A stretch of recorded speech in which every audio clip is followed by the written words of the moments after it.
Hello out there. It's Wednesday. Welcome back to the Abomination Vaults, Eyes of Empty Death.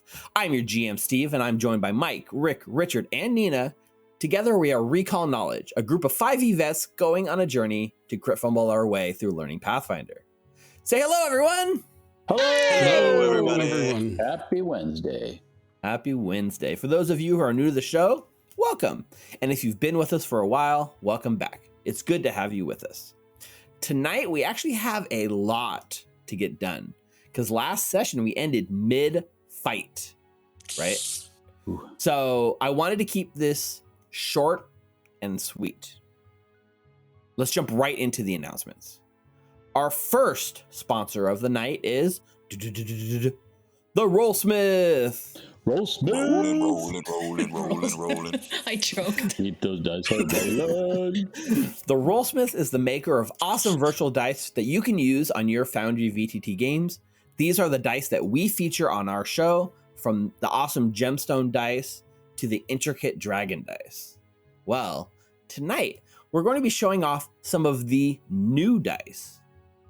Now, if for some reason you haven't been paying attention, we are right in the middle of holiday season. Hanukkah has already ended. Christmas and Kwanzaa are coming up.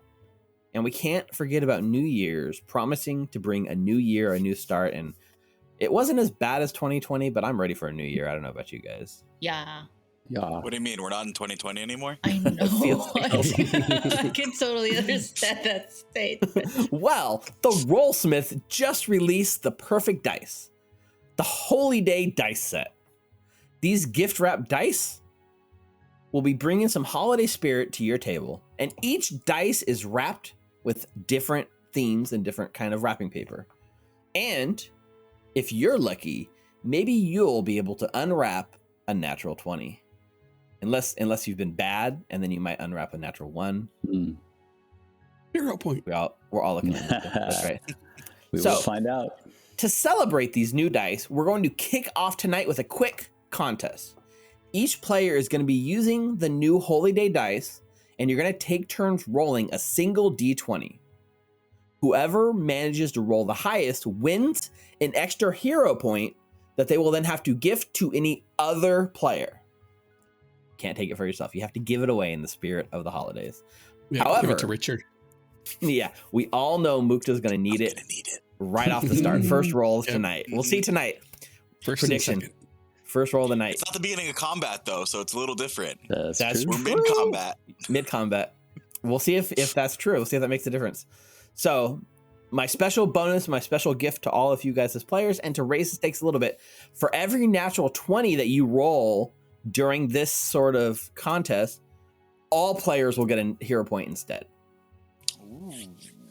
So if all 4 of you roll natural 20s, Very nice. Very nice. 4 hero points. Now you can't have more than 3 hero points at a time, but still roll 4 natural 20s and we'll talk.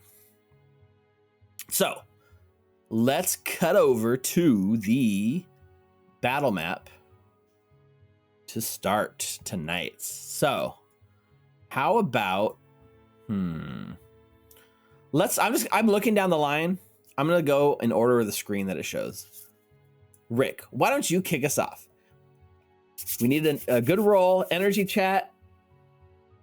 Energy. A 6. You did We all not. benefit from a natural 20. Enough strong. Hal was a naughty boy this year. All right. 6 is the current win, the current lead. Let's go down the line for Nulara. Da-da-da. Or Nina. Oh, 18. Okay. Okay. Nice. That's an Hard to 18 beat. on the That dice. is going to be hard to beat. While the dice are rolling, look at how cool these dice are. They got like different like stripe patterns and wrapping papers. It's a really cool dice, I gotta say. But the current win, 18. Clovis / Mike, can you top it? It's a natural 25. Close to a natural 20, but instead of 5. So I got worse than Rick. I'm really been bad this year. You were. Yeah, maybe it's Mushi that was bringing down your karma. I don't know. That might be. I think he moved the shelf on the elf. Well, The shelf on the elf, or the elf on the shelf? on the elf. For legal reasons, we have to use the shelf under the elf. Okay, now we're all looking at you, Richard. So This is your first roll of the night, so historically not been a great place for you to be in. So this is probably a good warm-up. Can you break the streak? Can you get a natural 20 and bring joy to your entire crew of players? So roll above an 18, right? Well, roll above an 18 to win. But roll above 94. Hey, winner, chicken dinner. But that was really cool because you did No? highlight the nope, sorry. That was the 94 on the D100 is pretty Pretty good. impressive actually. However, that was cool. You were able to showcase how like the dice look different. The different dice in this set all have different wrapping jobs. So like the D100, the 2D10s make a really cool sort of pattern. So thank you for sharing Yep. that. Although, All right, here we go. what would you have Here's done the if you D20. still lost rolling a D100? I would just quit the show. Just quit the show. Yeah, it's like, all right, guys. Good All right. night. Have fun. D20. Let's get a dash for All right, 20. here we You go. got it. You got it. Oh, okay. 11. Not the worst. Not Not the the worst. worst. 11. I thought Okay. I saw one. Oh, there was a one. There's Not two quite- ones. Two ones. That's about right. Yeah, Link said it right. These dice are such cute, glittering presents and ornaments. They are, and they're a really fun set. And though none of us got a natural 20, Ninna. No? Yeah, Ninna, you won with an 18. That means you now have a hero point in your hands give that you away. can gift to somebody else on the cast. Okay. So, who would you like to gift? Richard, please. Probably a good choice, Thank you. Yeah. Thank you. historically speaking. So, Mukta can start with an extra hero point tonight, starting you with 2, and everyone else Right. starts with 1. Let's So- go, Richard! Yeah. Thank you to the Rollsmith for sponsoring tonight's episode, and thank you for the Rollsmith. dice. Roll them. Go check them out. You know, this is like I said, buy the dice, give them to your GM. Your GM will then enable it for you, and the entire party wins. It's the gift that keeps on giving. All. Keeps on rolling. Couldn't said it better myself. Thank you, Richard. So thank you, Rollsmith, for sponsoring tonight's episode. Up next, our second sponsor of the night is Molten Hosting. Molten Hosting. Molten homies. Molten Hosting continues their sponsorship of Recall Knowledge, our official hosting service for Foundry VTT. They are a premier turnkey solution that will host your Foundry instance in the cloud, giving you powerful monitoring tools, backup tools, making sure you never have to worry about port forwarding again. In fact, they are so confident in their service, they are giving all of our viewers and listeners 1 free month of service at any tier for free. Free. All you need to do is use the code Recall Knowledge, that's one word, and you will get your first month free when you sign up now. It also, lets them know that you're listening to us and you're going over there. So you help us, you help Molten Hosting. You're not going to want to go back to self-hosting once you see what they can do.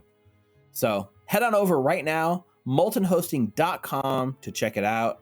You can do !Molten in chat to get a link. Thank you to them for sponsoring this episode, and they've been our sponsor the whole season. Thank you. Thank You you. guys are awesome. Thank you. Thank you. Thank you. Thank you. All right. Like I said, we're keeping it short. That's going to do it tonight for announcements. We're not going to stretch this out. We've got to get going so I can kill you all. Are you guys ready to play some Pathfinder? Let's go! Let's Let's go. do it. This dude All right, has viewers. huge AC, right? Viewers, go ahead, sit back, relax.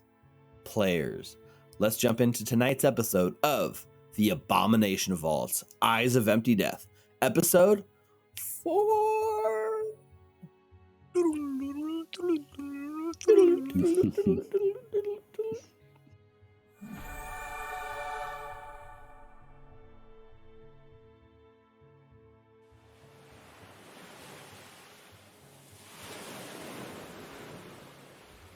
Beneath the quiet fishing town of Otari, something sinister has awoken.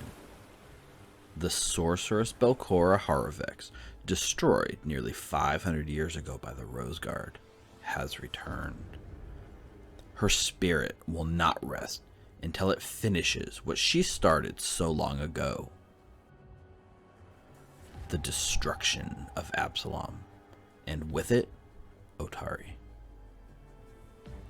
A band of heroes have united to answer the call, delving beneath the mysterious lighthouse known as the Gauntlet. Together, they discovered a dungeon that Belcorra called the Abomination Vaults, originating from a site where their outer goddess Nimbaloth once brushed against this world. During their adventures, the heroes have managed to dispatch cults dedicated to the Ghost Queen, the self-appointed guardian of the lighthouse named Volek, a flesh warper conducting strange experiments in his laboratory named Jafaki, and most recently, a contract devil named Eurevian, general to Belcorra's armies, now sent back to the Nine Hells.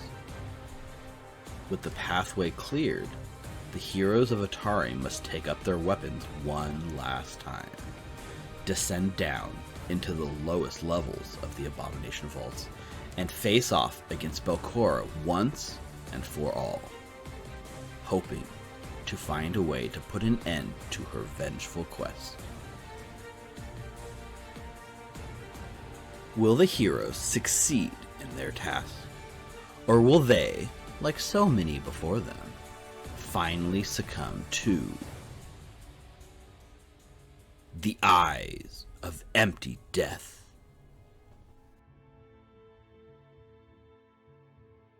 Let's go. Let's go.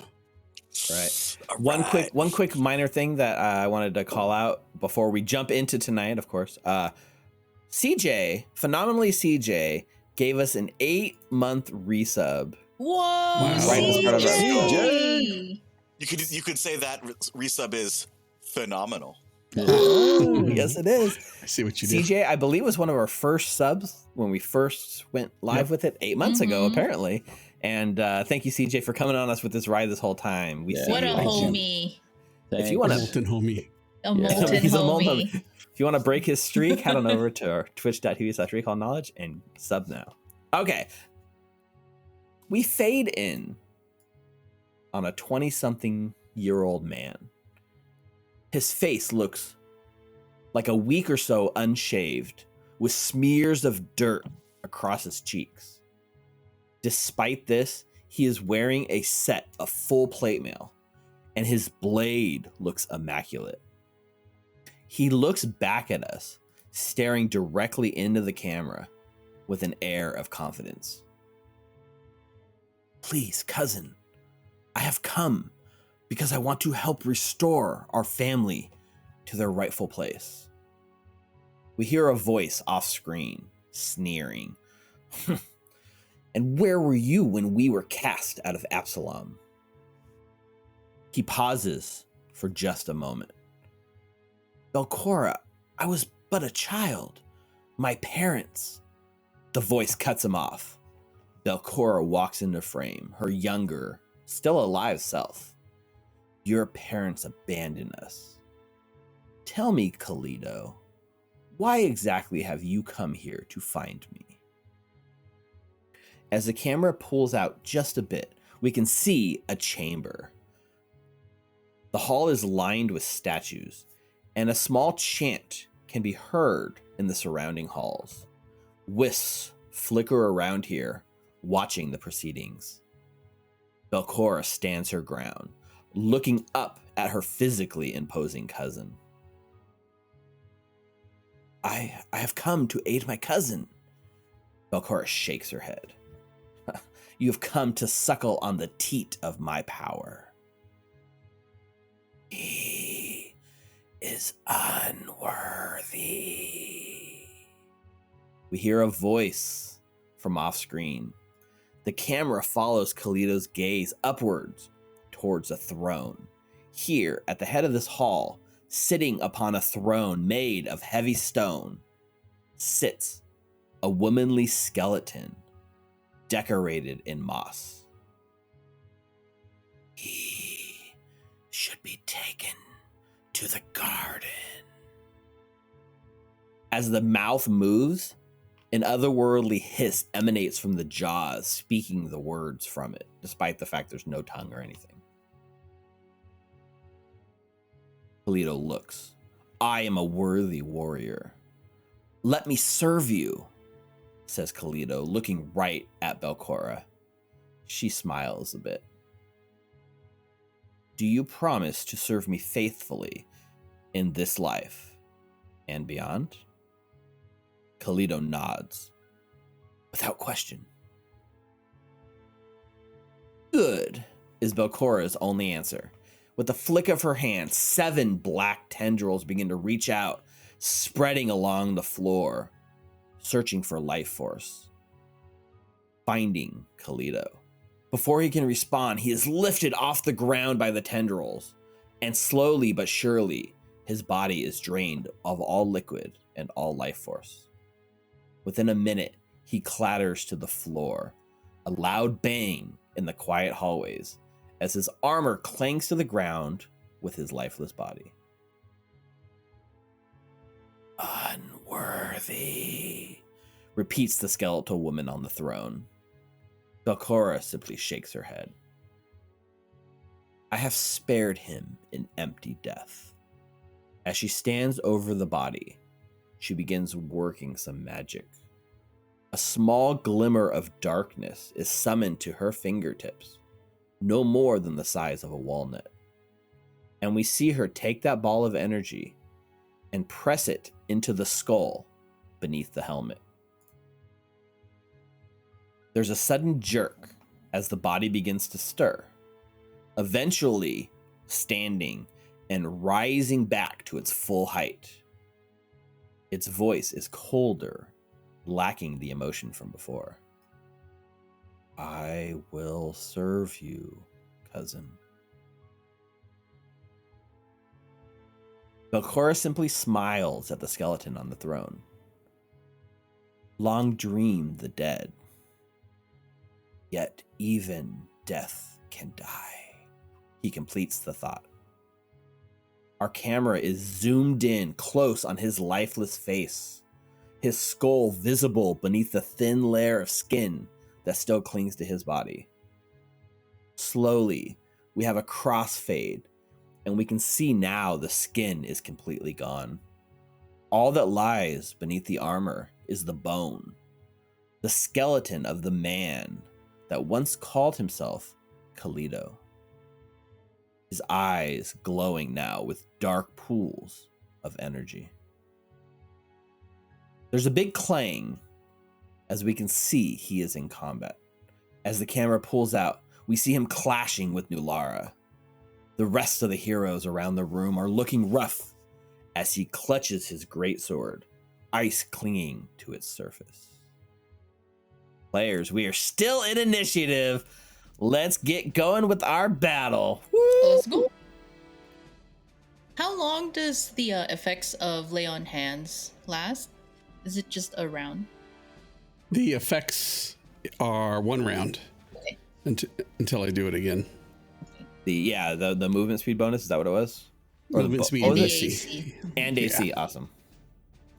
All right, so Kahlido is the first. He gets to go. He's at the top of initiative. I'll unpause combat. So, Kahlido, we skipped over the part where he like opens the door menacingly and you guys close it on him and forced him to use half his actions to reopen and step through, which was an awesome move, by the way. So, at this point, he's now regripped a sword. He's in the room. He looks at the group of you. He's got Nulara and Mukta and Hal right in front of him. His jaw opens a little like unnervingly as hard as it is, and you watch as this cloud of cold energy just bursts forth from his mouth. It's like he's breathing almost like a cloud of cold. He's using a spell? It's an ability, it's not a spell. It is not considered an interact ability, unfortunately. It doesn't have the interact tag, but it's called Devastating Blast. So he's going to do a 30-foot cone. Damn. Towards the back right corner, right? So he goes ahead and he does this devastating that's cone of cold that hits Mukta, Nulara, and Hal. Mushi and Clovis are luckily he can't get all you in the same time. So all of you need to make a reflex saving throw. Okay. Happy holidays. Let's go. Oh, 19, nice. 35. Oh, Oh, Mukta with the natural 20. I think I'm gonna use a hero point. Okay. Oh wait, who's using the hero point in first round of combat? Who's that? The Not sage. Mukta. Just making sure. Not Mukta. We'll Okay, see. Hal. Because Hal got a failure for sure. Lara's got a success. And Mukta's got a critical success. yes. Oh, Good that's a good hero use of a point. hero point. Good Yeah, hero so- point. That takes you to a success, but not a critical success. Mhm. Okay, so I'll roll the damage. 6d12 cold damage. That's a lot of 11s on there. Holy 50 points of cold Yes. damage. Now, Mukta, with your awesome nimbleness and reflex awesomeness, you take 0 damage from this. wow. Nulara and Hal, you take half, so you take 25 damage each. Okay. Ouch. And then with his third and final action, he, as you're like shielding yourself from this reflex. Oh, do you have something with Nulara that allows you to add your shield to your reflex save, or am I going crazy? No, my shield's broken. Oh, right. But if it was raised, you could add it to your reflex save. I think that's what it is, right? Okay, Yeah, that's I right. I can forgot shield about that. block it, yeah. Your shield broke last combat. It's now broken and Broken. like unusable. Crazy. Okay, he brings his frost greatsword down with his third and final action, targeting Nulara. Okay. You are there. Yes, I am here. That's a 33. Hits. Oh, Oh, boy. an 11 and a 10 on the dice. So that's 35 points of damage in total. Okay. Let's go. But that's all 3 actions of his. Okay, sweet. First act. Oh wait, I thought you were attacking. Never mind. Oh, no, sorry. You were really excited for that attack. I was a little confused a second. I thought you were getting yourself psyched up. Like, yeah, let's go, guys. We got this. But no, you were just thought Nulara did 35 points of damage. Okay, first action, I am going to hit him with Ankor's blade. Okay. Now, the good point this week, guys, we're not fighting a giant block of stone, so it shouldn't be resistant to all your physical damage. Just Okay. precision. Nor should it. And all magic. And I click And target all magic. undead creature. Yes, he is undead. 100%. That would be 34 to hit. That will hit. Perfect. So that is 25 points of slashing damage. Let's Very nice. go for real this time. Technically, it's 23 slashing and 2 positive, but Oh, 23 to it rolls it all together. He is not. He's super weak to positive, right? No, he's not. weak- He's not weak. weakness He just, 100. but he does take the full damage. Okay. All right, 25 points of damage. Sweet. Second action, I'm going to take a step. And then for my third action, I am going to aid Mukta on his attack by trying to trip him a little bit to give Mukta like a better Nice. aim. Yeah. Awesome. Get the armpit! Awesome. I love it. All right, Mukta. All right. So he didn't seem to take any extra damage from the positive damage, right? No, he did not. He took the full positive, but it was not extra. Okay. I will. I believe I have my short bow out still. That's what I was using. It's been it's only been a week, but it's been a while. I'm trying to remember. I think that sounds right to me. Either way, I will quick draw a short bow and attack. Yep. Perfect. He's not flat-footed, unfortunately. So this triggers Nulara's aid. So Nulara, why don't you go ahead and make your Yes, it athletics check, right? does. Mm-hmm. That DC, would DC 20. be. Where is it? Sorry. Athletics. That would be 28. Okay, that's a success, not a critical success. So that adds Mm-hmm. +1 circumstance bonus to your attack, Mukta, from Nulara's All aid. right. Let's go. That's Okay. a 34 to hit. 34 is a hit. All right. 10 points of damage. Okay. Okay. take 10 points of damage. He doesn't resist any of it, so he takes the whole 10 points. All right. Second action, I will cast Shield on myself. That's fine. And third action, I will aid Nulara in her attack. Okay. And which skill would you like to use to aid Nulara? Feint attack, still. Feint attack. Okay. Perfect. That brings us to Harmony. I'm going to sing some more to keep the Inspire Courage going Sing a for song. one round. Okay. Sing out loud.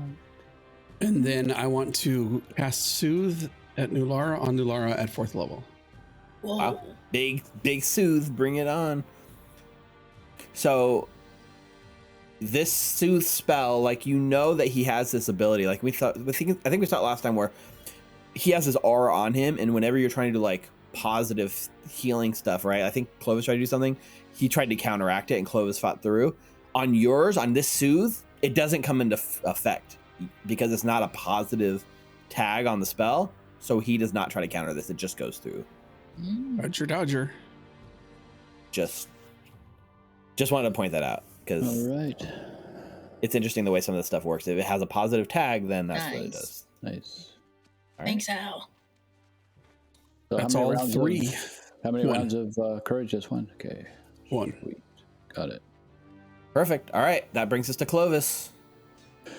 Oh, great. Clovis is going to draw the lightning. Okay. Or try to. Let's see what that spell does. Pop it in chat for us. There you go. You summon a bolt of lightning to strike through a foe above you and down in your weapon or body. I do as my empty hand. So so what's it look like? Is it channeling through you into him or through him into you? I'm not quite clear on No, this. it's channeling from my hand. I'm calling up this lightning that is going to come down from right above the ceiling, right on him. Got it.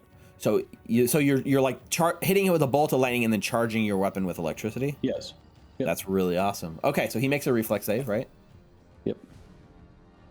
Gets a 29, Oh, Oh, Jesus. which that's is exactly. what. But he still takes half damage, so you can roll the damage. All right. So it's is it 3d12 or 2?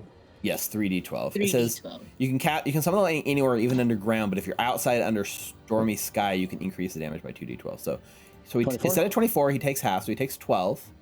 Okay. And now, there goes the spell effects. Awesome. Nice. And now you can add the draw the lightning spell effect to your character because you now have a weapon coursing with electricity.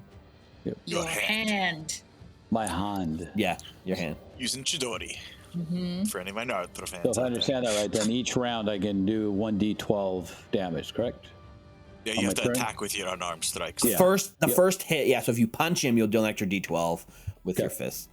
Gotcha. Oh. Do you even have a fist? You have a staff and a shield, right?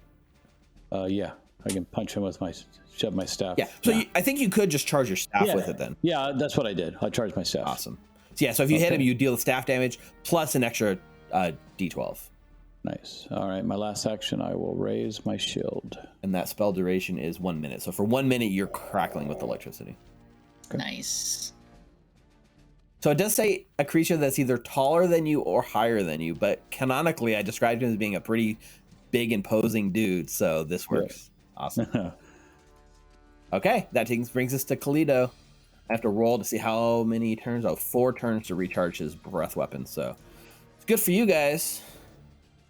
Ooh, let's see. What would he do? Does he just want to fight Nulara? Yeah, he's already targeted on you. He's going to use his first action to strike on Nulara. 34. Hits. Hit, but not a crit. Not a crit. Okay, a little lower on the damage. 32 points of damage in total. Okay. Ah. And then I think he's going to... Now I got to look something. Can you step diagonally or is that a no? Can I what? Is it possible to step diagonally? You can, as long as it's your first move of the turn. Mhm. Okay. So he's going to step here to put himself between the group. Okay. And with his third action, he's going to target Hal. Bob and weave, Hal. Bob and weave. Sing to him, Hal, sing. 36. Ouch. So he's able to hit me because he had a 5 flat check. Oh, I got to roll the flat check. Oh. Yes. Okay, you're right. You're concealed. Yeah, so I'll re-roll the attack then. We'll count that as the flat check. Oh. Even if that was the flat check, it would have been a 4 and it would have failed, right? So he targets one of the Hals, but he targets the wrong Hal, and his blade just comes right through your blur, like boom, slams into the floor, Nice. breaks a chunk out of it, and Hal's like, That is awesome. Nice. awesome. All right, Nulara. Would he be considered flat-footed since, or is that just No, like you a would have to melee go thing? here. If you were to get Oh. with, like, if you flanked with Hal, he would be flat-footed, yes. But you'd have to move 5 feet, the step, right, Mm-hmm. to flank him. But he would I'll be. give it to Mukta. Okay. 2 actions. Power attack. All right, So my feint attack goes off. this does. So go ahead and make that feint aid. DC 20, 26. Perfect. 26. Nulara, you take a +1 circumstance bonus to your attack. Okay. So you don't get the +2 from flat-footed, but you get +1. So actually, flat-footed would be a circumstance penalty, so they would stack. Okay, Perfect. adding that. That would be. Uh, I'm gonna use a hero point. hero point. So that was a 3 on the dice for a total of 25, Yes. which misses. sir. But let's hero point for sure. Hero pointing. Send hero point vibes That in would be chat. 34. There we to go. hit 34 is a hit. on a power Bring it. attack. So that would be. Come on, high.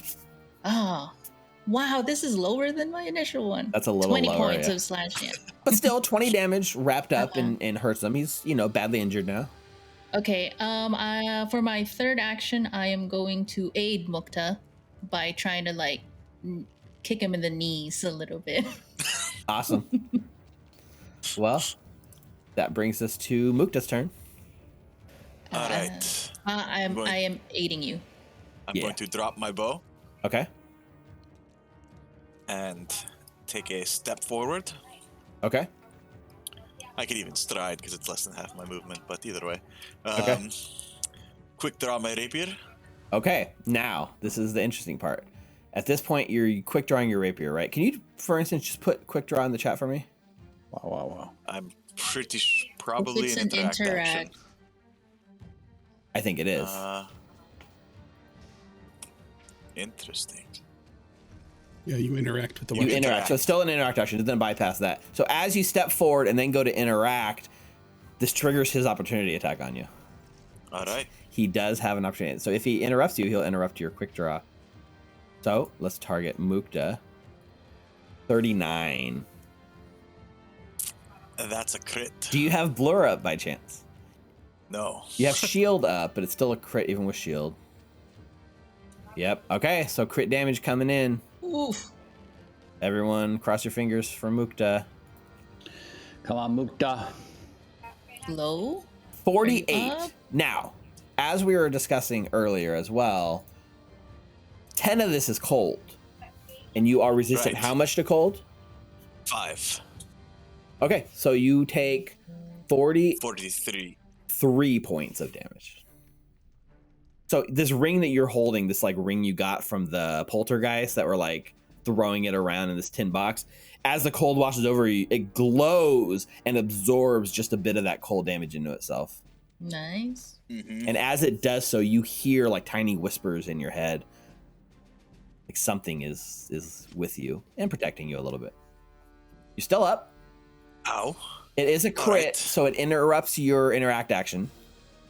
Oh, he also knocks you flat-footed until the start of your next turn. He's crit specialization on his sword. So you're flat-footed until the start of your next turn.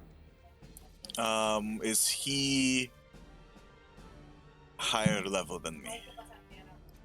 Potentially, yeah, he is. Okay. So, because if he's the same level as us, I would not be flat-footed. He is. I see. Okay. Yeah, Forget he the shield block. is- Oh, that's am true. I You able to can shield use- block with shield. Yes. You can absorb it. Does it last until the start of your turn, or when does it last? Oh yeah, it goes to the start of the turn. It's one turn. So it would have dropped off. So it's gone already. Yeah. So your one action that you were gonna interact and attack, he interrupts that. So one of your actions is eaten up by the thing. You don't have a thing when you attack. You can punch him with that strike action, or you can forego it and then interact again and draw it.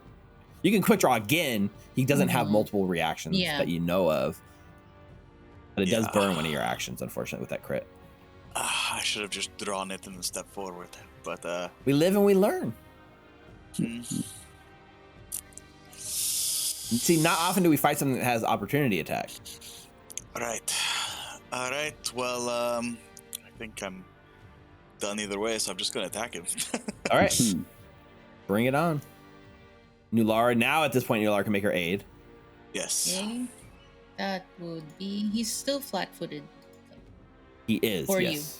you. Natural 20. Oh, natural 20 is going to give you a Nice. +2 circumstance bonus. Let me mark him as flat-footed, so he gets a -2 circumstance penalty. All right. Come on. You also good. have an extra hero point. Yeah. I do. This is if From there's going to be roll- a from crit, the this is our rollsmith. chance here. all these things have lined up nice together. Man,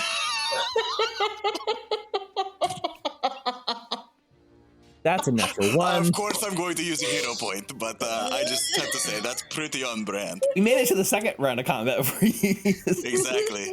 All right, let's Oh, use boy. that hero point. Let's turn that natural 1 into a natural 20. Do you believe in magic? Do you, Bill? Try to stop before you get copyright struck or what? Do you believe in natural 20s? So that's a 6 on the dice. Mm-hmm. Plus 21 combines for a total of 27. 27 misses. Oh. Damn it. Misses. Oh my god, this That was like, tracks. you set everything up so perfect, guys. Great dice. I'm going to change them real quick. You have been too naughty this year. Oh. So is that all 3 actions? It is. All right, Hal. Mukta's almost dead, but the guy's badly injured. God damn it. I need help Yeah. here. Healing Clovis. I think I'm going to try to do abiding words against him. Okay. Perfect. He can definitely understand you. See, what languages does he know? I mean, it doesn't say, but he definitely speaks. Oh, yeah, it does. Perfect. I think I would do inspire courage and then do abiding words and then attack him. He burned his reaction already. He's burned his opportunity attack already, so you are free to do whatever you want. Okay. So inspire courage first. Awesome. He is not flat-footed to this one. So 25 is going to be a miss. If you'd like to hero point, you already did use your hero point, huh? Mm-hmm. All right, 25 is a miss. All right. That's my turn. Yeah, that's it. Oh man. All right, Clovis. All right, Clovis is. I will get Mukta next turn. I'm going to do Syrian Light at it. Okay. I don't think I'm going to be up next turn, but okay. Hopefully, I'll kill this guy right now. 32 total is going to hit. Woo! Nice. Okay. Let's roll that damage. So he's undead, so he gets another. That's right. He is 5, undead, 6. so he gets another set of 5d6 of good damage on top of the fire damage. Nice. A little better. Kill him. On top of that, 22 there's points. also one more bonus damage from Inspire Courage because it doesn't automatically add it to the spell damage. So he takes 13 from that, and he takes 19 from that, and then he takes one more from the Inspire Courage. So that's Would it be 2 more? Because for the fire and the well, positive? no, because it's still considered one damage roll. So unfortunately, not. Trying to get as much help as we can. Yeah, No, yeah, shit. good. Let me just make sure he doesn't try to counteract the spell. Nope, positive spell or ability, and this does not have the positive tag. It has the good tag, so that good counters evil, always. So that's a lot of damage on him. He is still up. Is there any other thing? So takes full damage and nothing is no ongoing effects. Okay. Very cool. So he's still up. He's near death now. Nice. All right. So one more action. Heal Mokta. Yeah, so with that, I am going to... It's already over there. So with that, I'll take a fudge. You can still stride for your extra action. You have haste on. Oh, you still are hasted. You're right. Okay. So I will stride to Mukta, and then... Good call on I'm going to that. do something else. I forgot he was hasted from last session. I guess at that point, I will cast Heal on him right now. Okay. So Yeah, I mean, you have the staff, so you can definitely like use the electric charge staff to heal Mook, to touch him with the electric staff. Yeah. Clear. Give some positive damage. Oh, So- you've revealed that I'm an evil character. So that's one action. So touch. So I got something for you next round too. So a little Yeah, bit so better. that is. So 3 healing. It looks like 3 healing. Yeah. I'll take it. No, I think actually the staff gives you 1 more on top of that, so it's actually 4 healing. I'll take it. Nice. I think your staff gives +1 to all heal spells. Yeah. So 4. Okay. Wow. Well, hopefully he's hurting with that Syrian light. Let's finish this guy. On his turn at the top of the round, right? Oh, Here we Steve, go. sorry. I forgot that I had my bark skin on. So I wasn't subtracting the damage, the resistance. So I was resistance 2 for each, and I was attacked twice. So Yep, I'll so just you can add have 4. 4 back, correct. That works for me. All right. Let's start with his turn. He crit Mukta. Mukta's still flat-footed against him. I am. I put it on myself. Thank you. He is going to try to finish the job here. Here it comes, All right. attacking Mukta. I'm going to dodge away. Okay.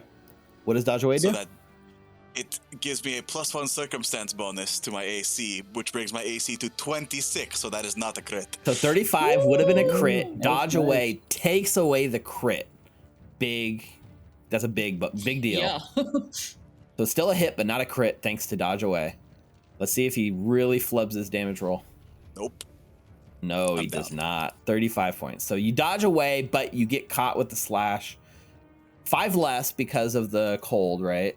Yeah, so you technically only take 30 flat. Still down?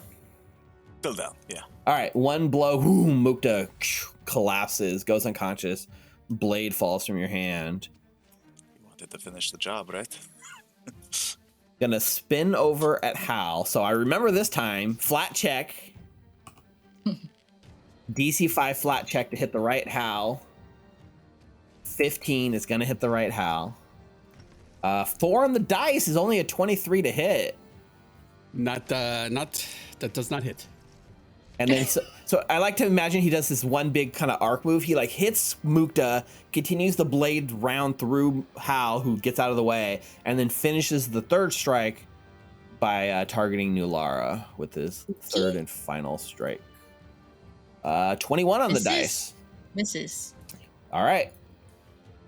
Mukta actually gets his initiative changed Yes. to Right before. yeah, so 31.1 there. Oh, it rounds it. Okay, that's fine. Okay, so that brings us to Nulara. Okay, so I'm going to take a step. Okay. He's flat-footed. Yep. First attack with Encore's Blade. That would be 26 to hit. It was like almost an 18 on my screen for know. so long. Okay, 26 is gonna miss. You're Okay. rolling great tonight, guys. Yeah, no kidding. How can I aid you, Hal?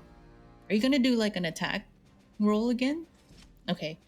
If Hal is gonna do what I think he's gonna do, I'm gonna try and I'm gonna aid Hal by pulling the helmet up so that he hears his song a little bit more. Okay. Mm-hmm. Get your hand up and knock the helmet.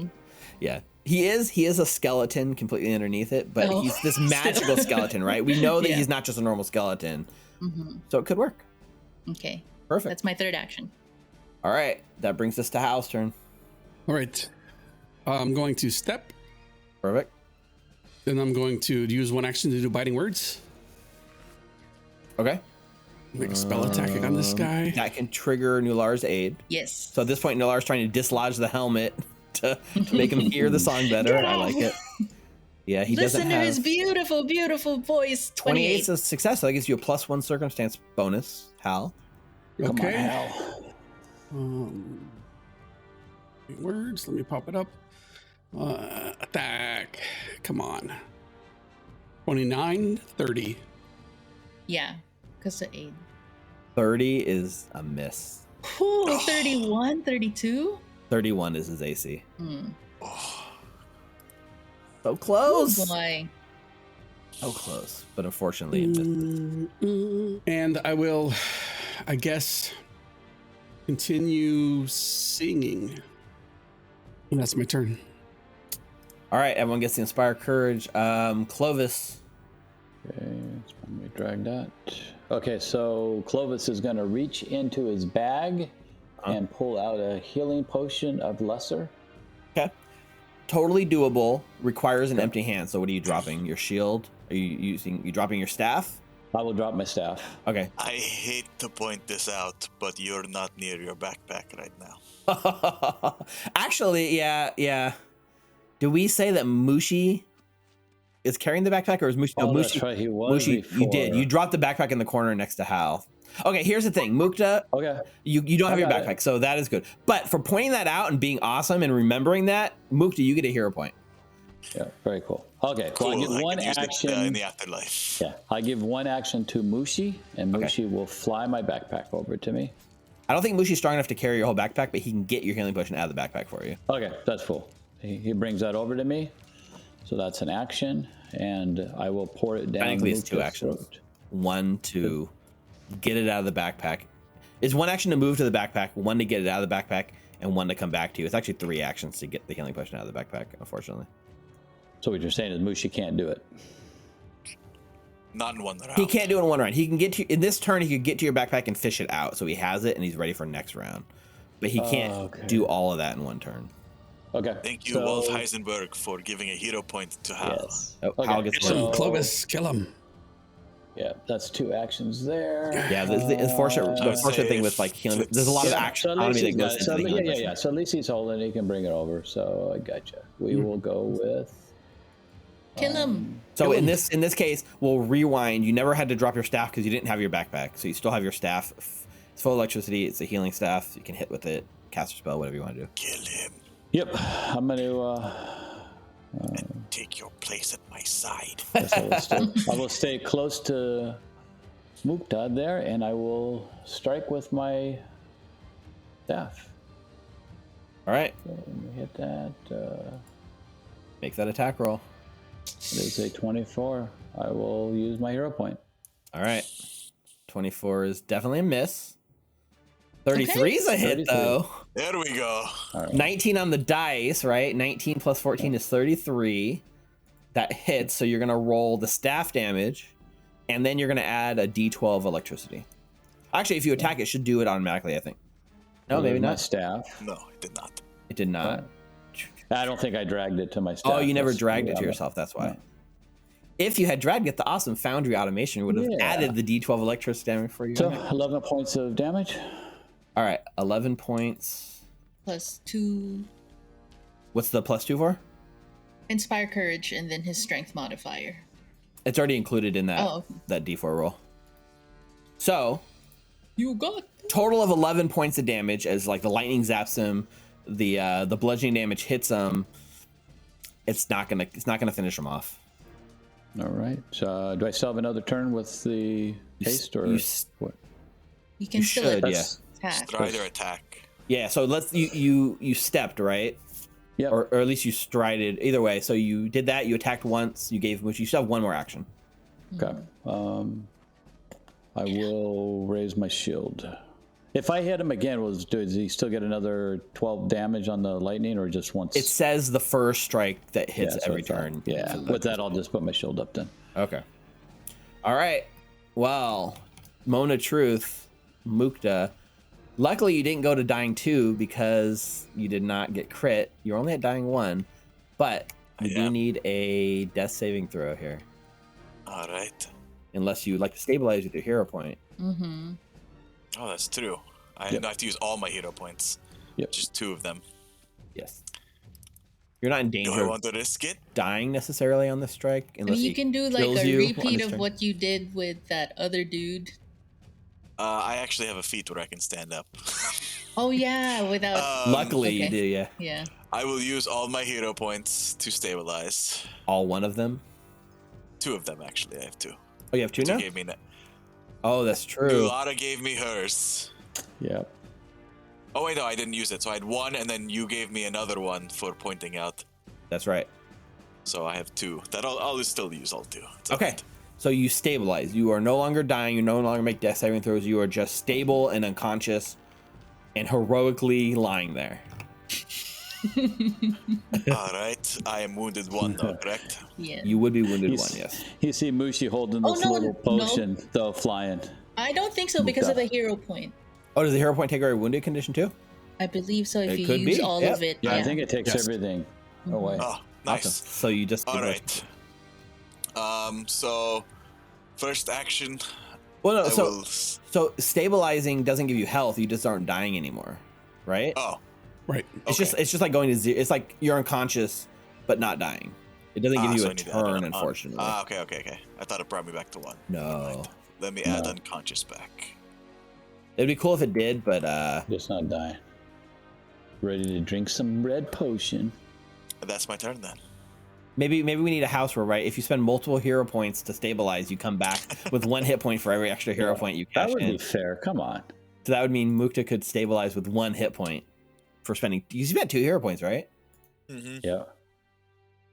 What do you think? You want to stabilize with 1 hit point and come back like Undertaker style? Just open your eyes and sit up. I mean, do I want to? Of course I do. But Then that's yeah, up let's to do you. it. I think it's awesome. I think it's awesome. I know it's not officially exactly how the rules are, but I feel like it's a wasted hero point. You should get some small benefit. So, That's so yes, cool. you wake up, eyes open. You have 1 hit point. All right. And I have all 3 actions still, or You have all 3 reactions. Your sword did fall out of your hand, so it's lying on the ground next to you because you went unconscious. yes? Has he used his reaction yet? He has not. Okay. So yeah, interacting with the Play dead. Play dead. you can kip up, which won't trigger any opportunity attacks. Just drawing a sword will. All right. My bow is over here, 1 square over, right? Yes. And I think before you've let me quick draw from the ground. I'll do it. Yeah. All right. So I'm going to not kip up. I'm going to step. Oh my gosh. You gotta crawl. You can't step when you're prone. You can Oh, that's right. crawl. All right. Oh, I will Scoot. kip up then. I will stand up. I want so you to I'm no use your longer prone. dang new feature. Scoot. So kip up. Explain to the audience what kip up does. This is the first time you're using it. Yes. Pretty much you can stand up from prone without triggering reactions. That was Nice. really cool. So you go from like dying and unconscious to like open your eyes and just kip up out of nowhere. That's 1 action, and you don't. So that happens. He doesn't get a reaction. Not. All right. It's not taking it off my. Either way. So I'm at 1 hit point. What are you trying to take off? Ah, Oh yeah, Flat-footed and you can't prone. take off flat-footed because prone. Yeah, there you go. there we go. Take No, a- it wouldn't let me do it because I was still unconscious technically. Oh, I didn't put my 1 hit point up. that would do it. Okay, So then I will step perfect. and quick draw my short bow, Yes, and I will attack him. do it. He's not flat-footed, unfortunately. He is not. He's near death, but what does that mean if he's already undead? Near life? Mukta. Another natural All right, one guys, have a good night. in a clutch Have moment. fun playing. I did natural Pat Sundays. Okay, well, a 19 is going to miss. Critical miss. I think what happens is you like one no matter what. So. Yeah, so you like fumble the bow, like you do this really cool move, and everyone's like amazed. But as you go to pick up the bow, I think maybe just a bit of blood was like left over or something, and like Actually, no, it was really cool, and it would be a perfect shot, but I actually didn't draw an arrow, you forgot the arrow. so it was just dry firing. You're still a little out of it. Maybe the arrow you drew was snapped in half from the fall, so it just like. Either way, that brings us to Kahlido's turn. Kahlido is going to start by targeting Nulara with his Frosty Greatsword. 4 on the dice, 28, I think still hits. Hits, yeah. That's crazy. Rolls of 4 and hits. Ooh, almost max damage on the rolls. 11 and 12 on the d12s. 34 points of damage in total. Okay. You take it like a boss. Shield, shit. Second attack is going to be against Clovis. He's doing his like sword arc sort of move again. Oops, I think I rolled 2 attacks. Take the first one. Well, it's too bad. It should have been the first. So there's a natural 1. It was the accidental roll, so that I guess that'll be his third attack roll. So Clovis, 31 to hit. Yep, that hits. Hits, but not a crit. 27 points of damage. Okay. And then his third attack was a natural 1, and he misses. He was going to try to he can't reach Mukta. He's going to finish off Clovis. Okay, but his third attack misses because I rolled a natural 1. New Lara. All right, power attacking with Encora's blade. Finish this some bitch off. Trying, my friend, I'm trying. 32. Well, his AC is 31. That's a hit. I think this might do it. Let's go. New Lara just got a hero point from Hal. 27. Thank you, Hal. 27 points is not everything slashing. 25 slashing, 2 positive. He's still up. Okay. He's still up. I thought he was dead, but he's not. He has 3 hit points. The odds are not in my favor, y'all. Third action, I'm aiding Hal. May the odds Same ever way. be in your favor. So I try to knock off his helmet from his left. Now I'm doing it from his right. Okay. I love to see it. Let's see that roll, New Lara. Or let me just wait. Hal gets his turn. So Hal, what would you like to do with your first action? La la la la la la. Biting words. Come on, Hal. Okay, so the biting words is gonna be your first action. So yeah, go ahead and make the aid Or check. inspire courage first. 30. 30 is gonna be a critical success. That gives a +2 to Hal's thing. So I think at this point you like literally the helmet like flies off, right? And clangs to the floor. Nothing's protecting his head now. Listen to him. Bro, I'm gonna hero point that. Okay. 9 on the dice for 27 total is a miss. We know the target's 31. You get a plus. Oh, yes, There we that go. did it. Let's That go. did it. Great hero. That's not even including the +2 bonus, is it? No. Yeah, for me. No, Not. 35. That's a success. He's got 3 hit points. I don't think it's possible. Oh my god! How many dice are you rolling? Shit. And Bit the D6. shit out of him with those words. Let's go, Hal. That away. Hal Harmony, how would you like to do this? I'd like to sing out to him and start singing really loud, and his armor really isn't like metal. It's kind of like fusion glass, and it starts to crack. And then the ice from his sword crawls over his frozen, crystallized armor, and then it bursts. Ah!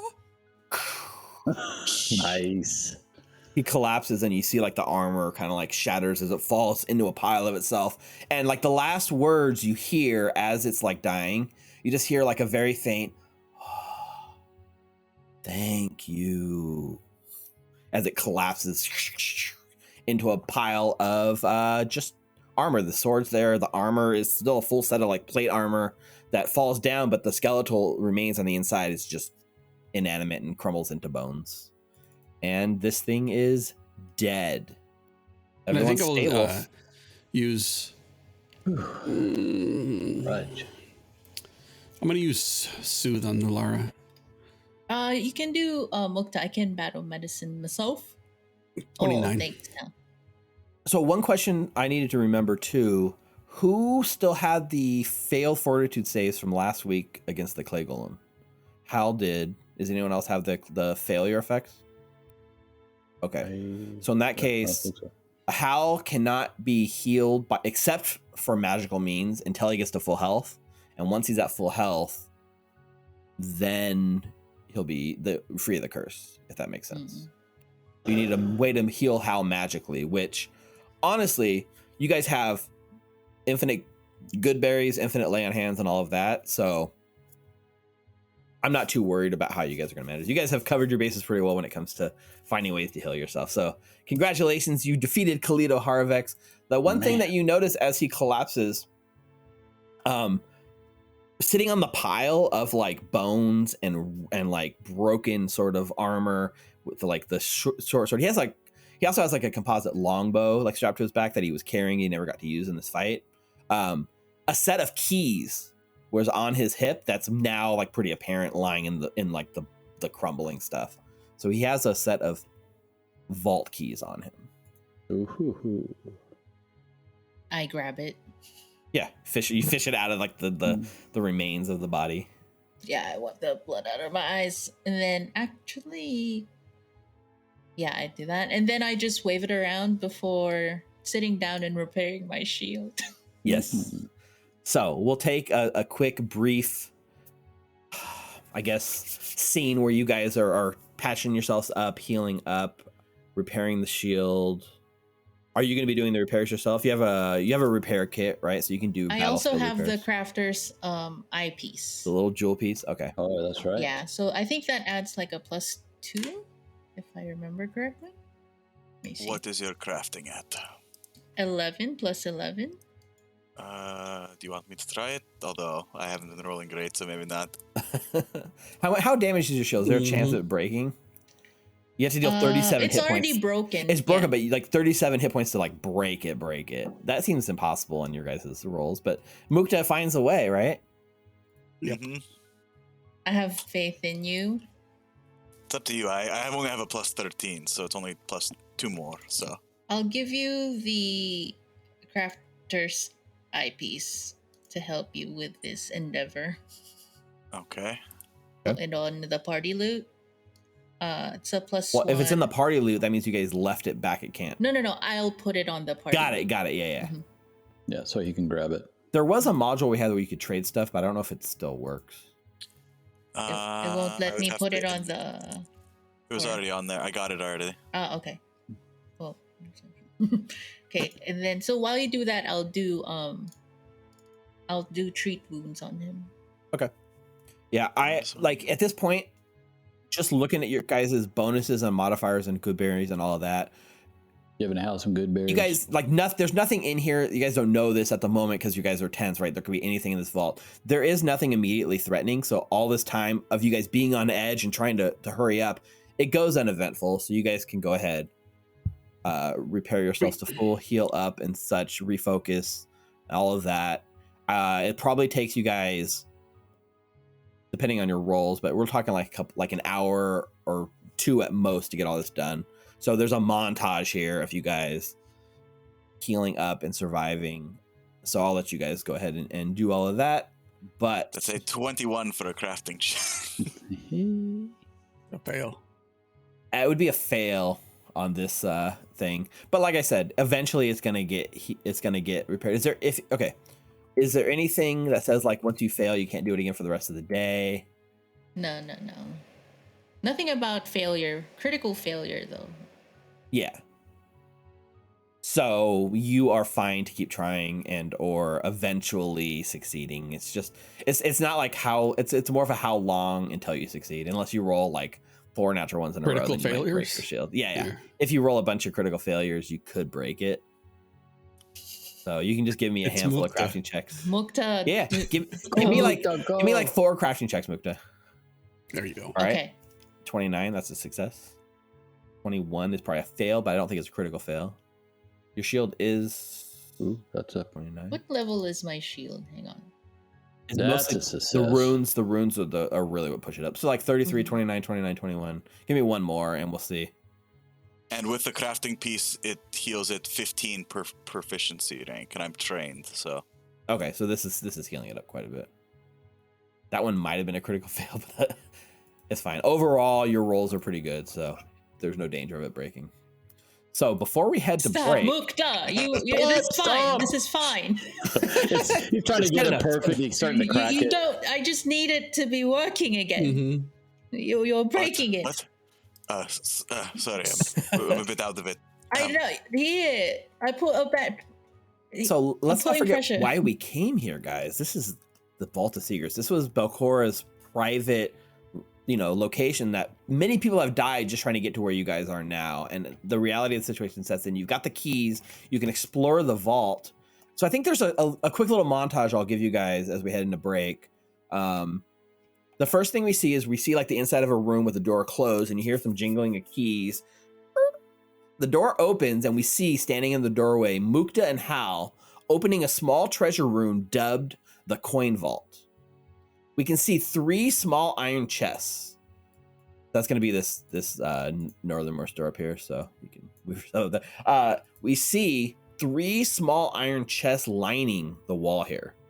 And as Mukta and Hal open each one, we can see the big grins on their face. The first, the biggest of the chests, is filled to the brim with thousands of silver pieces. More than you can count. Yeah, a good grin. More than you can count. The next biggest is filled with stacks of gold coins. By Mukta's quick estimating accounting, 500 gold coins. And the last, give you guys the biggest smile, which is a small chest filled with 1,000 platinum pieces, each stamped with the face of the Haruvex family crest. So there should be a coin vault thing you guys can access there to get all your treasure, your coinage. The camera cuts over to another room. This one is dubbed the Armory. Nulara, I'll move Nulara over here so you can see where it is, through the vault a little bit, this door down here. Nulara looks into the room, which at a first glance, it looks like it's full of derelict items. There's rusted blades, armor toppled over. It was an armory that has rusted over time and just full of mostly crap. However, there are a few items here that seem to have stood the test of time. There's specifically what catches your eye first. There's a chain shirt on a toppled over armor stand that looks promising, along with some very nice non-decayed leather armor, a long sword, and a dagger with the Haruvex family crest stamped on the hilt. And proudly displayed on the back wall, a warhammer made of pure adamantine. Nice. So you should be able to look at that, treasure loot item. And then we crossfade from there and we see Clovis and Mushi as they open the door dubbed the Vault of Secrets. The shelves of this room contain several old books and various odds and ends. In the center of the room on display is a weird, dusty mechanism made out of copper and silver.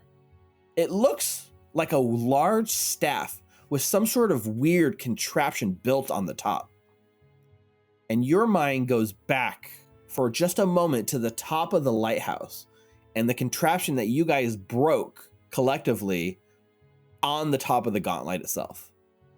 And while this device looks like it's missing its lenses, you get the impression that this thing was designed to be installed onto the top of the gauntlet itself. Looking through the dusty room into it, the footprints of Kahlido are still fresh. The only thing that has disturbed this place in century, the footsteps in the dust of this room. You follow them towards the shelf, where you find a set of books recently placed here for safekeeping. These look to be Belcorra's journals. So there's a quick montage of you kind of reading them and such. The books are centuries old, but have been magically preserved. The journals describe 4 fulcrum lenses: crimson, ebon, emerald, and ochre, that focus Nimble's soul-extinguishing gaze across space and time. Belcorra's journal details how she built the gauntlet and created a special framework called the fulcrum lattice to fit the device. to fit the 4 lenses and harness their power. A diagram of the fulcrum lattice makes it clear that she's talking about this very device in this room, this staff that can hold the lenses. Belcorra expresses some trepidation at using the lenses because they contain a sliver of Nimbeloth's essence, and bringing them in close proximity could be dangerous. More specifically, the lenses impart Nimbeloth's essence into those who are touched by them. Having all 4 essences imbued at once is sure to bring Nimbeloth's dreadful scrutiny. Belcorra had her talented apprentice, Volek Azrene, fashion mundane lenses that would allow the gauntlet to function at a diminished capacity until the fulcrum lattice was assembled and could be installed, which would have been done the eve of her assault on Absalom. The fulcrum lattice is designed to hold all 4 fulcrum lenses at once with ease, making it easier to transport them and giving you a way to kind of condense and focus their energy in one object. One of her other journal entries explains that she only used the Ebon fulcrum lens in the empty vault at the gauntlet's base, deeming the essence of 1 sliver of Nimbeloth's essence minimal risk. She gave the other lenses to trusted groups in the lower vaults. The emerald lens to the Erdefens, the ochre lens to the Drow, and the crimson lens hidden where her undead gnome minions could protect it. She trusts that the groups won't work together, much less learn that bringing the lenses together could impart total annihilation on a creature. Most of this you guys know already because the Drow have clued you in a little bit. Right. But there is like, it's one thing to hear someone say, it's another thing to see it here in Belcorra's own words. Yep. The last thing that you learn in this thing, which is something that you guys did not know up to this point. The entrance to the empty vault, she keeps referencing this place called the empty vault. The entrance to the empty vault lies beyond what she calls the gate of Nimbeloth. This gate existed long before Belcorra, deep underground. When the Isle of Kortos was raised from the seafloor by the god Araden, the vault was brought up closer to the surface, and Belcorra sought it out. The gauntlet has been built up from this empty vault as a means to harness and focus its energy. This empty vault was here long before Belcorra, and long after she's gone, it will still sit. A single skull key referenced in the drawings here can be used to unlock the gate of Nimbeloth, and you find this key lying here in this treasure vault as well. Very cool. So all of that information I just shared is in the Belcorra Tomes item in that vault. So if you want to read it yourself, I'll also, copy paste it so you guys can have access to it. But okay. I'll put it in the chat one paragraph at a time just so you guys can read it. But yeah, you guys can look through all the items, figure out what you guys want to do, how you guys want to divvy up the treasure and the coinage, and what you guys want to do with all this information you've learned. Yes. Quick answer. You said 1,000 platinum, right? If I said 1,000, I think it was 100. Did I say 1,000, or I think Rick's saying I said 100? I think you said 1,000. Maybe. If I said 1,000, I apologize. It's supposed to be 100. Sorry, it's canon. I mean, it's 1,000 platinum. No, it's 100. Yeah. We play it back. It's there. Then that's it. No. Right. Yeah. 1,000 platinum would be like pretty insane. That's why like my eyes went super wide. Check the tapes. If I said 1,000, maybe I have to make it canon. No, so we found the empty vault. We found the secret vault of secrets. You've learned. Belcorra herself feared these lenses so much that she went through so much scheming to split them up, give them to warring factions so that they would never learn the secrets. And yet here you are, secrets revealed, knowing, as Mukta kind of thought earlier, right? You have a chance, a way to put an end to Belcorra once and for all. But you need to find all 4 lenses, or basically all 4 lenses, and to face her and force the essences of the Nimbleth into her, which might be easier said than done. So as we ponder that, and you guys figure out how you want to divvy up the treasure, we are going to go to our break for the night. So while we're at break, take this time to support us here at Recall Knowledge. You can head on over to twitch.tv/Recall Knowledge and give us a follow, or on YouTube at youtube.com/C/Recall Knowledge. Just search Recall Knowledge, it's faster. It's a great place to catch our past and future shows. We also have the podcast, so it's on Anchor FM, it's on Spotify, it's on Apple, Google, it's on all the places you can get your podcasts. Give a search to Recall Knowledge. You can catch up on all of our last episodes and get a notice when we get all of our new episodes. And Rick has been hard at work editing those and getting those out every week, so thank you, Rick, for that. That is awesome. We will be back in 10 minutes with more Abomination Vaults and figure out where you guys want to go next. Welcome back from break. So we're deep in the heart of the Vault of Secrets. You found the Fulcrum Lattice, Belcorra's hidden lens manipulator that she was planning to use to attack Absalom. You've learned the secrets of the lenses. You've learned that she herself fears them in close proximity, and she talks about taking only one lens with her down into the vaults to use, the Ebon lens. So, as we kind of fade in here, you guys are like laid down with treasure. We see everyone carrying giant chests of treasure, extra pieces of armor, weapons like stuck to you guys. Everyone here is like now encumbered, I believe, right? Yes. What is our plan, people? We have 2 more subtasks before we are ready to face Belcorra, which we know are the last 2 lenses. And I guess that's it. You've already found the Vault Secret. So you have a lead on 2 lenses. And we're close to 1. True. We're like in the same vicinity. Yeah, well, you know that... The elephant. Yeah. Her name was Quara, right? Quara's father lost it in the lake. All right. He died and was assaulted by the elephants in the lake. But then the drow seers told you that the lens was not taken. He threw it into the water to deny it to his enemies. So the lake, which is right outside where your vault is, held one of these some years ago at least.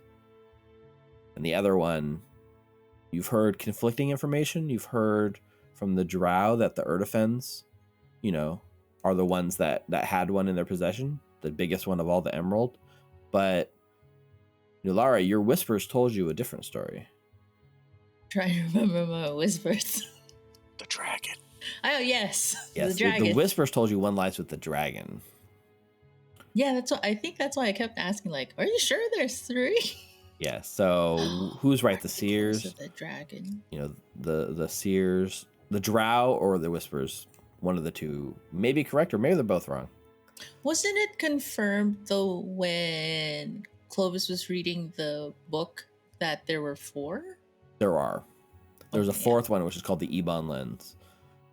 As like we're taking time here and like having the story beat, Clovis has Belcorra's journals that he's reading, right? This isn't the book of the Whispering Reeds that's gonna like corrupt him, although maybe there's a moment where you're scared, right? You walk in and you see him reading a book and your immediate heart, but it's more of Belcorra's journals, just her personal writing, which you guys had found some of her personal journals before in a hidden room, so it matches style and writing tone, but essentially, I don't know if you saw the item, if anyone looked at the item. It's still in... Oh, somebody took it in their inventory. I don't know. Basically, the book talks about the Ebon lens. She gave she had 4 lenses. She gave 3 out to the different factions. Mm-hmm. She kept 1 for herself and took it down into the empty vault with her, is what she said. Oh, the Ebon. Okay. So they had 3. So presumably the 4th one is... with her already there, yeah. And there's mentions of her using that one on herself. So are we back in Ildaris right now? Not yet. We're still in the vault, but what would you guys like to do? All right, so I do have a question. Not to be greedy, but do we want to let them know about this? Because we have Well- to place them somewhere. I got a bunch of crap I need to put down, so I think we should go back and let them know that we were able to get in there. But did we find any thing of her family? Well, if you look at all the armors that I found, there's a lot of their crests. The But you mean Haruvex. Quara's family, right? Oh, Quara's. Yes. No, I don't think so. I think I don't think they were able to make it through to here, though. Right. The only thing you found that's even remotely close to related is entries in Belcorra's journal that talks about giving the drow the ochre lens as like part of their safekeeping. But I don't think they made it here, Hal. I think they were Yep. intercepted. doesn't look like it, at least. I wonder. We could tell them we found this, and I hold up my old leather armor and a couple daggers. I mean, I've got some stuff I need to offload, so we can tell them we found. I mean, we're going in there kind of limping, Mhm. just because of how heavy all these are. I mean, we also look like shit. I have blood still covering. I mean, I feel better, but you know, I've got blood pretty That's much fair. entirely covering me. So Were they able to find the bodies of their parent, of her father and her sister? I don't think so. Mm. They just said had some people come back. They said they got killed. The survivors of the attack. Maybe we find more with the air defense, but I need to carry all my jingling stuff back. do you think they have somewhere. like a bank down here, you know, where we can exchange some of these coins for lighter? You know, this is a lot of silver. Yeah, it's a ton. Just buy some art, invest in If art. I get rid of my silver, I'll be good. Do you think they have any like arcane art that doesn't really exist but only exists like through like magical energy, and then I could buy some sort of token? Right. Like you could buy not the art itself, but just they write it in their book that says you own this art, and then they keep it safe. That sounds like a terrible idea. There's a No, lot I'm of just- ape ones for some reason in the drow community. I don't know why. I'm wondering, because we're pretty close to what they theorized is the location of one or two of the lenses. But we're not far from Yildaris either. I mean, it only took us a little while to get here. Look, I'm just saying, I'm not going in the lake right now. I'll sink right to the bottom. Is it murky? The lake? Let's check. No, I do agree. It is with murky. how- Yeah, it is murky. It's a Oh. little hard to see. It's a little swampy. It's not clear. No, it's not. I don't need to find the lens, but I do agree with Hal though that I think she would appreciate it if we found something of her family. I mean, we have to come back here to try to find a lens, so Might do it then. We may need to get some water breathing stuff in case there's something down there. that's a good point. Oh, that's very smart. How are you guys doing with Shopping your trip? magic though? Well, I'm not going. I'm going back to town. I mean, like I said, Like three of you might town? not make it back. No, back to Zildaris. Oh, Just alright. to drop off our stuff. Say, hey, we got it in here. We drop off some slings and some torches and some rations or whatever. All But right. we're not far from Yildaris either. It didn't take us like days to get there. It took us like, walking slowly, like an hour and a half, I think. Yeah, you're within an hour or two of Yildaris. 20-minute or so boat ride, and then through the like sort of overgrown swamp, like fungus patches, and then sleeking around the areas that they cautioned you not to go near. There's like an area where it's got like a basically like strange black thick fog, and they just tell you to stay away from the fog and have you guys skirt around the edges of it to get to Yildaris. But yeah, no more than a couple hours. Yeah, let's go back to Eldoris. I did my best with Mukta, but he does not look his best. Mm-hmm. So, yep. Blood just dripping down. There's like a moment where you guys are like loading all your stuff. So you've cleaned out everything, right? So here's the thing that I'm most interested in seeing or knowing, which is this fulcrum lattice, right? It's 2 bulk, it's large, it goes over the top, it makes it really like hard to carry, right? It's really noticeable. I mean, it's not hard to carry. It is hard to carry because it's 2 bulk. It's hard to conceal. You guys carry this thing around, it's like towering like, 8 feet tall. People are going to see it coming.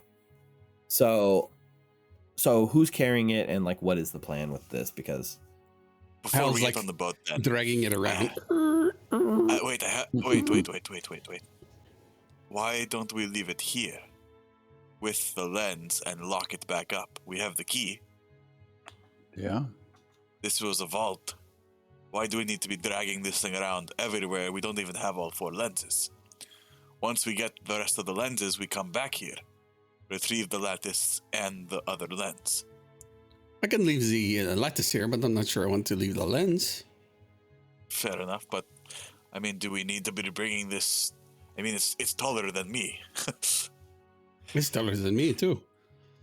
Where did I put it? It's not in my backpack. Oh, maybe it is. That's a big backpack.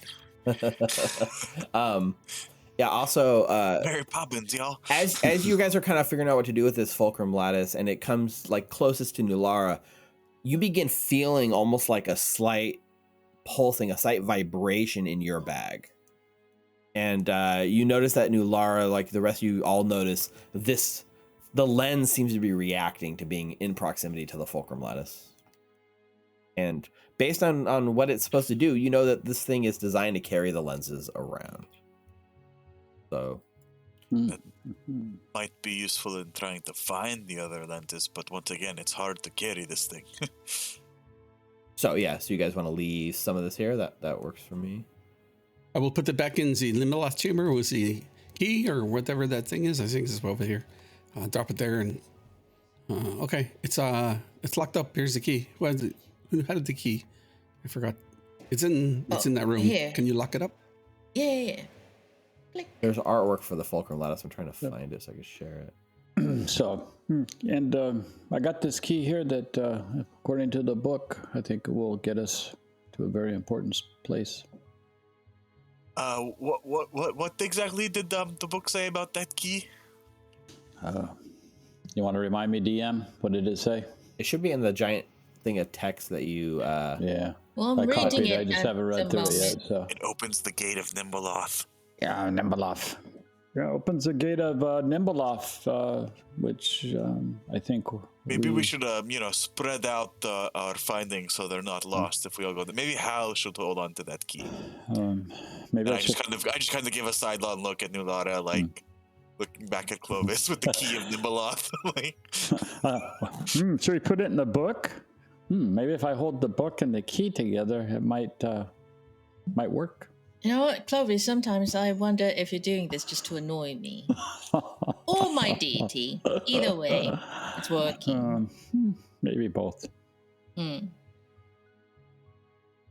like to remind you that I'm still stronger than you. I still have the book. That is true. You're holding the book. Yes, but you are older than me, and I still respect my elders. But I listen to Mukta. It's not a bad idea. Here you go, Hal. Can you hold this key? Very important for Nimbleoth. Yep. Okay. I'll pick it up. Where is it? I hand it to you. Put it on the party loot. I didn't actually pull it from the party loot. I don't know if you gave it to me, Steve, or if we Which just one, know we have it. The keys? The Nimbleoth key, yeah. Somebody took it. Well, somebody took the whole keys, but you said there was Nimbleoth's key was with those books, right? Yeah. If it was in it was called chest. Skull Key. Okay, somebody else picked it up then. I don't have it. Must have been in the. Was it in that? Oh, chest? Hal has Here it. it is. I got it. Sorry Hal, about that. I was talking. I was being very mean to Clovis. Did you pickpocket that out of me? How'd you get that? I forgot. I picked it up and I was pushing that thing I had around. it. And It was by my book. It's hard to keep track of what you have in this world for some reason. So I'll just share this image real quick, and I can share this on stream too. Oh, it's very noticeable. That's a bit awkward to carry. So this is what you're I thought seeing. it was like a lattice. But like this thing is mounted on top of a huge like sort of staff. So think of like it's got this huge thing, and then I want to say it's supposed to be mounted on. I was in my kind head of like that one staff in the movie that we shouldn't mention right now. That points to the location of a certain mark. Oh, perhaps. Actually, I'm Yeah. kind of interesting. I have to take this back. I always thought that this was like mounted on top of a staff, but it's not. It's just literally this huge, heavy 2 bulk thing that you carry around in 2 hands. So the bad news is it's 2 bulk. It's heavy. It's big. It's supposed to be mounted on top of a lighthouse. The good news is, whenever you add lenses to it, it doesn't increase the bulk any more than it already is. So it's 2 bulk no matter how many lenses it's carrying. Okay. That's the upside. The downside being How many bulk is that one lens you have, Nulara? 2, 1, 1, I think. S1.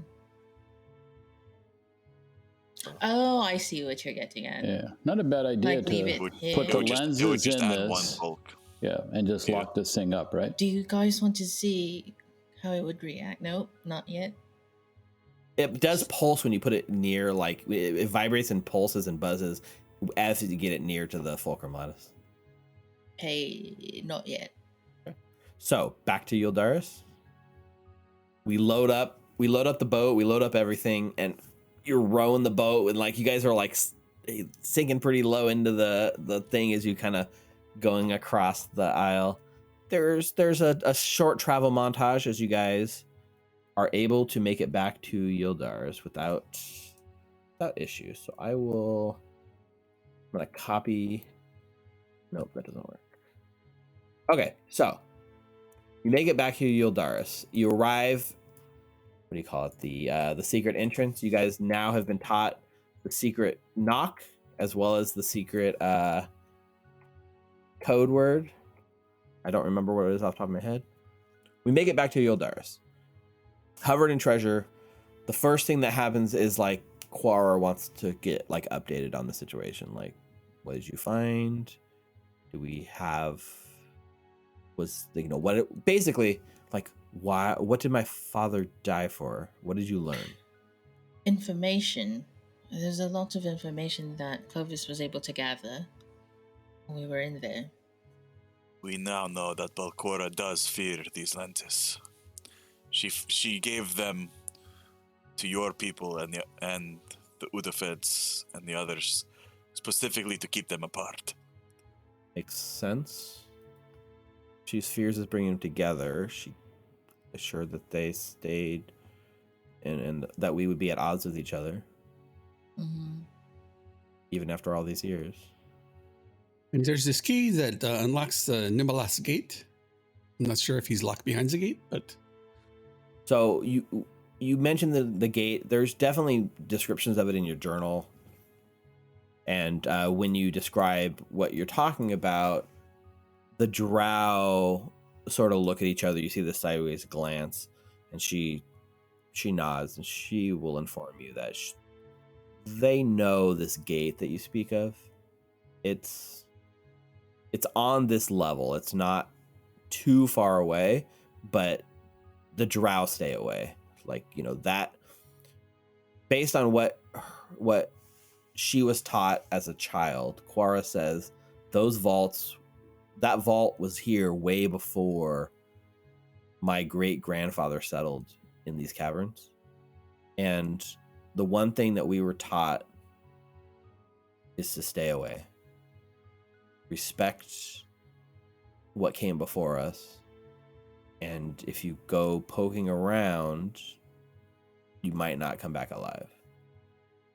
There was home to a cult of sort of weirdos that they would lock themselves in, and the drow were comfortable with just letting them live inside their strange little temple.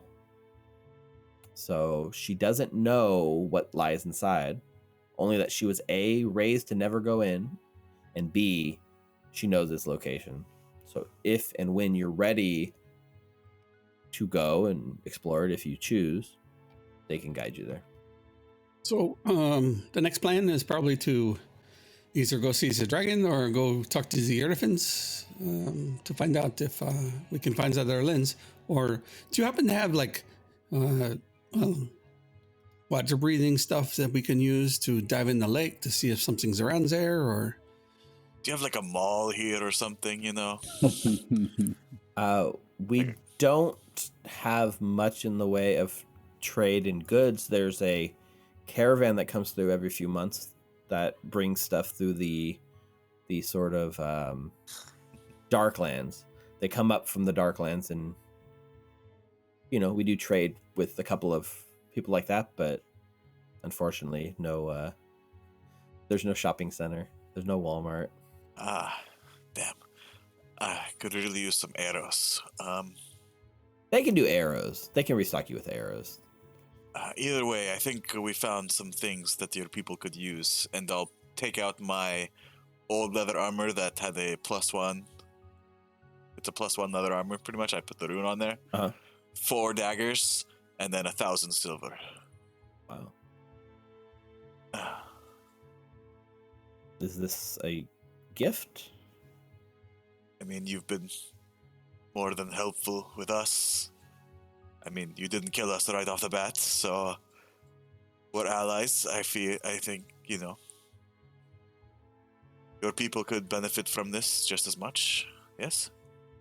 She seems almost taken aback by this, especially because her first interaction with you was you trying to sneak a dagger into a meeting with her, right? Nothing. That was nothing personal. That's, business. Why don't you make a diplomacy check for me? Oh, that's gonna go great. I have to make a diplomacy check just to give him stuff? No. That's fine. I know. If you roll high enough, you may benefit from something. Oh yeah. 17. You really have a non-trained in diplomacy whatsoever. None whatsoever. Interesting. Okay. Well, this could have gone really bad for you, and luckily it didn't. So I think. So I'm going to just delete this stuff off my inventory. Yeah, go ahead. So I'm trying to decide. Yeah, you know what? I think this is a cool sort of cinematic moment here. Just moving your tokens real quick. So here's what she does. As she sees you sort of make this gift to the people and all of that, she's kind of touched. So she, in addition to stocking you with, your quiver full of arrows, they try to convince you that you should take they have a better thing. They say, look, we have much better technology. They have like a repeating hand crossbow, which is like a little hand crossbow with a magazine of bolts, and they like snap it into place, and they can fire like 5 shots at a time before they like reload the magazine. Can I use that? It's not. Are you trained in crossbows? I don't think so. So it probably won't work for you. It's really cool, but it probably doesn't qualify for any of your rogue stuff. But in addition to giving you, if you want to take it, even if you can't use it, I don't know, we can figure out later, a hand crossbow with like the drow, like a magazine and different drow things. They do offer you something in exchange, something from their. They usually reserve this. She says, I reserve this for when we send our scouts out on important missions, things that we are worried about their safety. And she pulls out a set. It's like a pair of boots and a cloak. And she says, it might be a little big on you, but this is the smallest that we have. And they hand over like a child size elven cloak and elven boots. So I can add this for you. All right. But they're pretty cool. I mean, if you're probably familiar with elven cloaks and things in other games. I'll get this added, but let me just look it up. So elven cloak. So would you say they gave me like 2 bulk of arrows, like 20 arrows? Yeah. All right. Get a +1 item bonus to stealth checks with your cloak. Yeah. So cloak of elvenkind. When you it allows you to cast the ghost sound cantrip as an innate spell. That's interesting. As well, +1 item bonus to stealth checks, so that's cool. But here's the real ability, right? Once per day, you can draw the hood up and gain the effects of the invisibility spell. Ooh, that's really cool. And if you're wearing boots of elvenkind, which they are also offering you, you can do that twice per day if you're wearing both.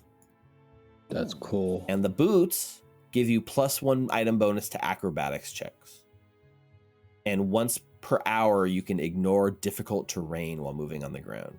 Wow, that's awesome. And if you're wearing the Cloak of Elvenkind, you get +5 status bonus to your land speed until the end of your turn. So they've loaded you up with like an elven cloak and boots kit. You got the set bonuses going. Mm-hmm. I'm like showing it off. I'm doing like the catwalk. Like, check it out, Ninna. Where are you? Hello? Hello? But yeah, and that is cool. So you do get this cool sort of in exchange for your patronage and for you handing over 1,000 gold and all this stuff. 1,000 silver. 1,000 silver. You're right. Sorry. You say 10,000 silver? I don't know. It's hard to hear. Yeah. 1,000,000 silver. And is the plan? You want to unload all the stuff? Are you guys resting for the day? Are you guys tapped out? Or are you guys going to go out and search today? How's our magic users? There's a shot of you guys unloading all this stuff into the bedroom, right? So you got your own little bunks in the bedroom, and it's just like all this extra gear you don't want. You just throw it on the party loot and get it off your characters. They do not have access. So the problem is they don't have access to any kind of water breathing stuff. I know you guys were asking about that. I'll double check. There's really only like a handful of casters. Is there a spell that just gives you water breathing? Probably, right? I don't know. Clovis, do you know? You did the that seers stuff, right? don't have it, and they're the only spellcasters. Do not know. Could you get said in the morning like you helped Lara with her? Let me look. Water breathing spell is the 2nd level arcane divine primal spell, and primal. it's Yep. 30 feet. It targets up to 5 creatures, and it lasts for an hour. Also, just to point out, you could give Mushi water breathing when you prepare your familiar for the day and have Mushi look. Yep. That's a cool use of that thing we don't get much of. Yep. But yeah, water breathing is just a 2nd level spell that you could prepare that would give 5 people water breathing for an hour. Okay. Yeah, I just need to have a good night's sleep, and I could probably cast some water breathing on us. Okay. I've got like 6 or 7 spells left. Most of them are, the little bitty ones. But, I mean, if you want to go, Lara, I will hide behind you. I mean, I will go with you.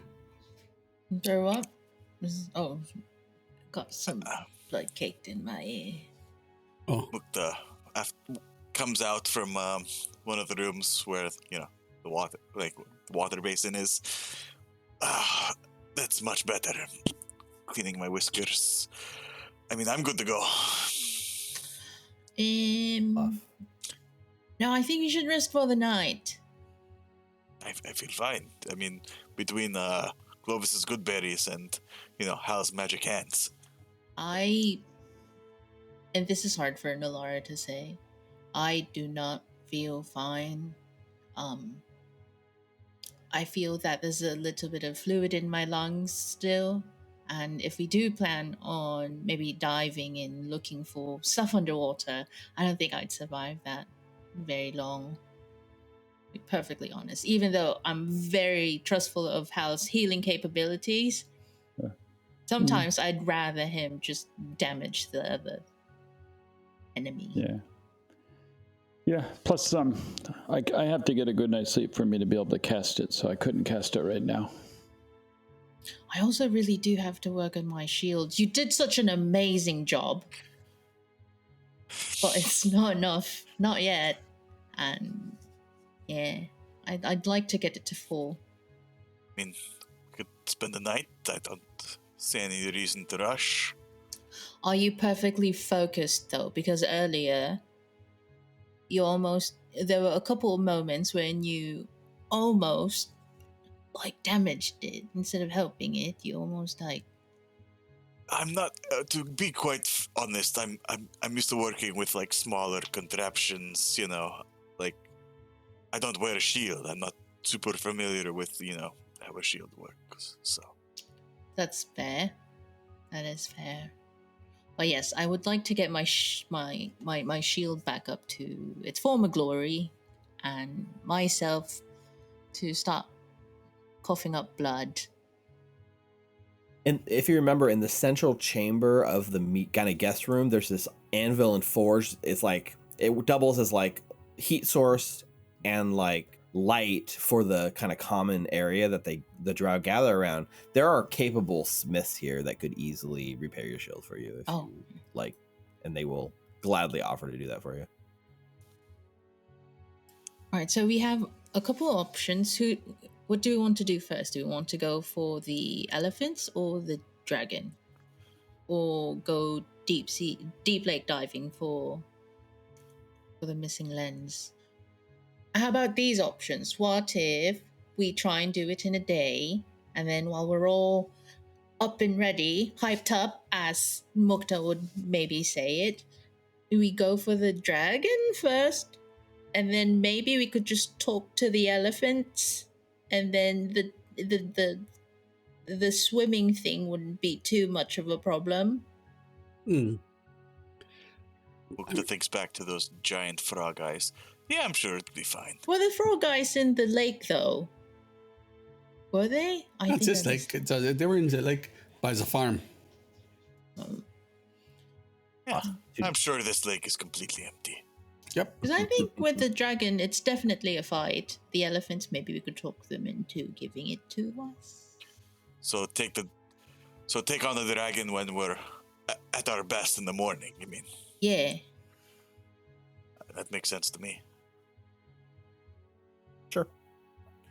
So then the plan is The to dragon. I don't know. sleep, rest, get full health, and then set off to the lair of. Oh, what was the name of the dragon? They said it was called I don't think we ever got the name. Raverex. Before heading to bed, I'm gonna ask one of the smiths if they could fix my shield. Yes. Mukta wears his new boots and cloak to bed. Would the smiths be able? No, it takes a day to move the runes and stuff from one sword to another. It does, but I mean, it's still pretty early in this day, right? Because you guys were only out for a couple of hours. So if you wanted them to prepare it and have it ready for the next adventuring day, yeah, they can do that for you guys. Ooh, yes, please. I'd like to do that. Like the chainmail to the scale mail, and then all the +2s to Encora's blade. Right, so... There would be an extra striking rune.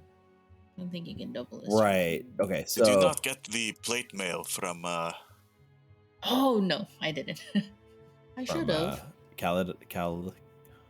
No, I remember looking into plate mails before, but like there was something about them that would have... It reduces your speed. Yeah, by and a I'm decent already amount. slow AF. In fact, because of your alliance with the drow and your gifts and you're like doing all this stuff, Quara will actually front the cost that it costs to move any of your runes around as well as part of a benefit to supporting you guys. So they incur that cost and pay it out of their own treasury. So feel free to move your new runes around as you see fit. Mukta, you're going to move your stuff around, maybe? What do you mean? I've got everything already set. Oh, you got all the striking on both the bow and the dagger and the longsword and the rapier and everything? I mean, maybe There's I an can extra take off striking rune. the +2 from the dagger and put it on the rapier? Yeah, it's possible to switch those two. And they put the striking rune on it? I've already got the striking rune on the rapier. And the bow? For the bow? The bow has a striking rune as well. Okay. Because there's an extra one. Yeah, it's a +1 striking short bow. So I will switch those two. So it is +2, and then now this is +1. Didn't he have some stuff that we should have taken, like the longbow? It was magical, wasn't it not? Do we have to go back? It wasn't magical. When you pinged it with time magic, it wasn't magical. His sword could, like the great sword, I was tempted to grab it, but if I grabbed it, I wouldn't have a hand for my shield. The sword, when he wielded it, was full of ice magic, but when you pick it up, it's not magical. It's just a great sword. A lot of that magic was imbued from his kind of curse. Oh, I see. Gotcha. Not so much. And then sometime during the night, I will pray to the great power above who controls everything to add the elven boot and cloak to my character sheet. Yeah, I was trying to search for them, but it was not coming up right in Foundry right now. I don't know why. They don't exist. Sorry. That's what Mukta dreamed when he was lying down. He was dreaming of some other game. All right, now it's working. Okay, so I'll add that to Mukta real quick. And then Clovis, you can feel free to re-prepare your spells. You guys can get all of your spell slots back. Boots Elvenkind and Cloak of Elvenkind. All right, you have them both, so all you need to do is equip and invest in those, Mukta. All right. Where are you? Under equipment. I'm So, prepared and ready to go. yeah, technically, Nulara, you get to prepare too, because you can change your feat if you want. All right. So, would you like to re-prepare a new feat? What did I put before? Oh, Shield Warden? No. You keep that. Yes, sir. All right. So, you retreat to your bunks. There's a whole day of like eating and talking with the drow and playing cards and talking and just relaxing and, pouring through the books and getting plans and talking about what you're going to do next and knowing that you're going to fight against the dragon. In fact, if you guys would like, you can make recall knowledge checks ahead of time, because this is like one of the first times you guys know what you're going to face, right? They've told you it's a black dragon. So if you guys would like, you can kind of use some of this downtime to recall knowledge and see what you can learn or know about dragons. And I think everyone can make it if they'd like. And the check for this is either, if you have a specific lore that applies here with dragons, you feel free to use it. The basic default one for dragons is Arcana.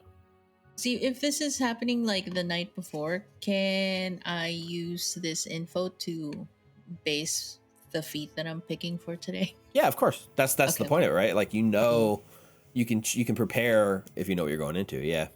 Okay, sweet. So anyone would like to make cavern lore apply here? Yeah, you can do a cavern lore. I would consider this unspecific lore, which is something you could use, but it's easier than an Arcana check. Okay, I will try with. But I have my Arcana's +4. Make the check secret, by the way. What do you think is better, the +4 to Arcana, or the easier cavern lore? What's your plus to cavern lore? It's my Arcana's 4 higher more than my cavern lore. Yeah. I mean, do you want me to tell you mechanically which is better? Oh, I did a private. No, actually don't. Okay, I won't. You did private, but not secret, so I think you see it too, right? So nobody else can see it, but you can see it. Oh. Me and you can see it. Okay. So each of you that are making a check, you can kind of tell me what kind of information you're hoping to gain from your check as well. So what are you trying to figure out, Nular?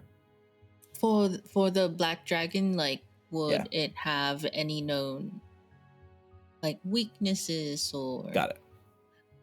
You come up short, and you are unable to come up with any information that helps you one way or another, Nulara. Mukta, what would you like to try to ascertain? I would like to know if it has any weaknesses that damage. Perfect. So you're pretty confident. It's not that you come up short, but you're pretty confident that dragons do not, like black dragons specifically, do not have a weakness that you can exploit, a damage weakness. It's not that you came up short, you just know there is no weaknesses, if that makes sense. Yeah, that's good to know. Yes. Okay, and then Clovis and Hal, would you guys like to make checks and see what you know about dragons? Hal doesn't? Okay. Clovis? No, Clovis knows nothing about dragons. Okay. Then that is what you kind of ascertain as you prepare. So you know it doesn't have any damage weaknesses. And then that's it. I'll say with your success as well, I will tell you that adult black dragons are kind of considered level 11 creatures, Mukta. They do this weird categorization of creatures that start at like less than level 1. They actually go negative. It's weird when they say there's like a -2 creature out in the world. And it goes up to like level 30 creatures. Adult black dragons are on a level 11. So as you guys do this preparations and as you drift off to sleep, making your preparations, preparing your spells, there's a little bit of celebration, there's a little bit of feeding. You guys go to sleep. No real issue except for the middle of the night. You awaken in the middle of the night to screams and panic echoing through the hallways of Yildaris. And as you guys step into the hallways, you hear panic voices. She's here! She's here! And from deep in the city, you hear screams, pains, things exploding, and the very distinct cackling of Belcorra Haruvex, unleashing her fury on the drow city of Yildaris. Run. Right? No? We just watched. Are we just watching this?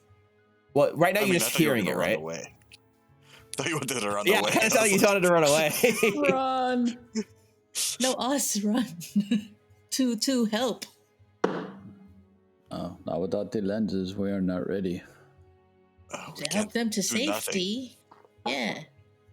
Yeah. So, I mean, you guys are pretty much like sleep where you know he's like dressed for combat. So if you want to take them, if you do plan to either running in naked or you got to take a minute to get ready in. A minute? I mean, we're talking narratively a minute. Okay. I'll take the minute.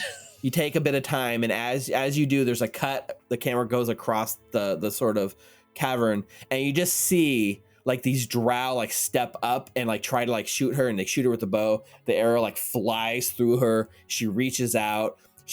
There's at least a dozen drow dead around her by the time you guys show up prepared and ready to fight.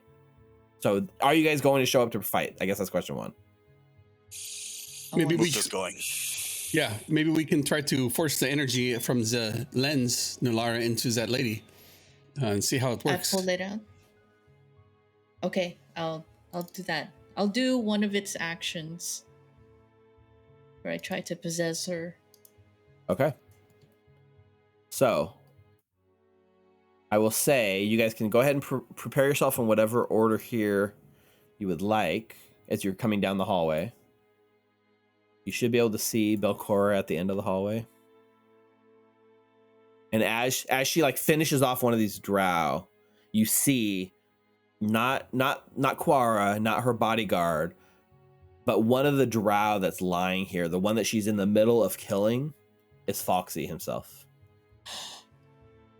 No. And she Foxy, looks up, why is he trying to drops, his fight? body drops, Foxy. lying there unconscious and dying on the floor as she turns and points in your direction and lets you know, this is your fault. I told you to leave. Now they will suffer. And I need you guys to go ahead and roll me initiative against Belcorra the second time. What a bitch.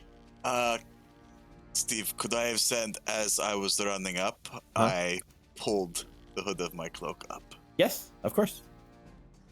All right. So Mukta is invisible. Perfect. Belcorra wins initiative. Hal and Mukta, you guys rolled the same, so I'll let you guys choose who wants to go in what order. You guys cool with the order that's there? Hal first. I am, yeah. Yeah, that's fine. I guess she looks down the hallway and she's going to cast. Okay, the door opens. She sees Nulara right there. Look up, points at you, Nulara, and casts Phantasmal Killer. Oh, that's new. So as she points at you, you watch as the ceiling tears open and peels back, and out crawls this weird, otherworldly tentacle crawling creature with 7 tentacles on each arm and 7 fingers per tentacle. As it begins to tear down the hallway, charging right at you, Nulara. None of the rest of you see this. Only Nulara does. Can you make a will saving throw? Okay, that would be 30. Okay, 30 is a failure. Okay, but I have bravery. So when you roll a success, it becomes a critical success. But when you roll a failure, it doesn't do anything, I don't think. It doesn't say anything. In It says addition, when you anytime roll a gain success, anytime you gain the frightened condition, reduce its value by 1. Okay, that is good to know. So in this case, a failure. Yep, and anytime you gain the frightened condition, reduce the value. So you gain the frightened 2, which actually takes you to frightened 1. So that's good. You also are going to take 34 mental damage. All right. So it tears down the hallway, and you just watch as you feel its tentacles go through you and just hurt you. It's all mental, but it's real. And you slash your sword and hit it, and it dissipates. And then with her second or her third action, you cast shield. Ooh. All right. Clovis. All right, so Clovis, a little nervous there, hasn't done this in a while. He says, "What the hell?" And he throws his fireball down the hall. All right. You go out here, you drop the fireball right where Belcorra is. None of your allies are nearby. That's good. What's bad is the dozen or so drow bodies that are lying around her, including the freshly dying body of Foxy, they all incinerate into ash and dust, are completely gone as the light explodes. The sear marks down the hallway, the doors, the furniture, everything around here in this living quarters in the middle of this city incinerates with your fireball. What's the radius on it? 20-foot burst. So it's, 20-foot burst. so it's just a 20-foot cube, or it's 20 foot in every direction from a point, right? So basically 40. Yep. So the doors burn. You have incinerated a lot of collateral damage, but let's see if Belcorra can save. I figured I'd cremate everybody. A little bit less work. She gets a 37, which is a success. Yep. But you still do half damage. Okay. So that is 10 points of damage. Okay, let me see if she resists any of this. She resists this damage by 10. Are you fucking kidding me? So half damage is 10. She resists 10. In the midst of the explosion, Belcorra lies untouched. Sweet. You still have 1 action left. Yeah, you raised your shield. All right. Hal. Let's see what happens. Where's Nulara? Can I see her poking my head around the corner, or do I have to step out? I'll allow you to poke your head out. You can step up 1 square here. Okay. Lean. I will cast haste on Nulara. Okay. It's his one eye out in the hallway. Nice. All right. You get quicken condition, Nulara. And I will also cast guidance on Nulara. All right. Guidance on Nulara. Well, that is my turn. All right. Mukta. All right, Nulara. You don't see, but you feel a rush of motion beside you. And I'm going to stride. Yep. All the way up to her. So here's the interesting thing, right? You are invisible, right? Mm-hmm. So you're hidden from her, you're concealed from her, but moving at full speed invisible doesn't automatically keep you hidden, if that makes sense. I can also sneak at full speed. Yes, so you have to make, how many strides is it to get to her? basically? How many sneaks? 2. Okay, so it'll take two stealth rolls to reach her without being noticed. If that makes sense. Because you're invisible, you can hide in the middle of the room, but you still have to make the hide check to see if she notices. Okay, so just being concealed doesn't make her flat-footed? Well, it does. Well, Marker with an No, F. because then Hal would get flat-footed from being blurred. right. Let me Yes. double check. But if you are able to beat her perception with your stealth checks, then she would be completely unaware of you, and she'd be flat-footed, and I think you get is it just flat-footed? Is that the only thing? Invisibility is very complicated. Yeah, I think it would just be The undetected condition. When you're undetected by a creature, that creature's flat-footed to you. Yeah. so it's already flat. So I'm not trying to hide. So if you want to stay undetected, you do need to hide. You do need to sneak, right? No, because then I would become hidden if I'm sneaking. So right now you're undetected, right? She can't see you. Yes. She's not aware of you. So you're at the highest level, which is undetected. If you stride without sneaking, you go to detected. Okay, so I'll make 2. You'd be I'll make 2 hidden stealth still, checks. but you'd be hidden but detected. But you can sneak full speed. So that's really cool. So that means you could potentially reach all the way to her without her even noticing you. Creature with invisibility condition, by the way, by way of invisibility or spell, is automatically detected to creatures relying on sight. Is that under the invisible condition? Invisibility rules. Invisible. It's the invisibility rules. Let's look that up.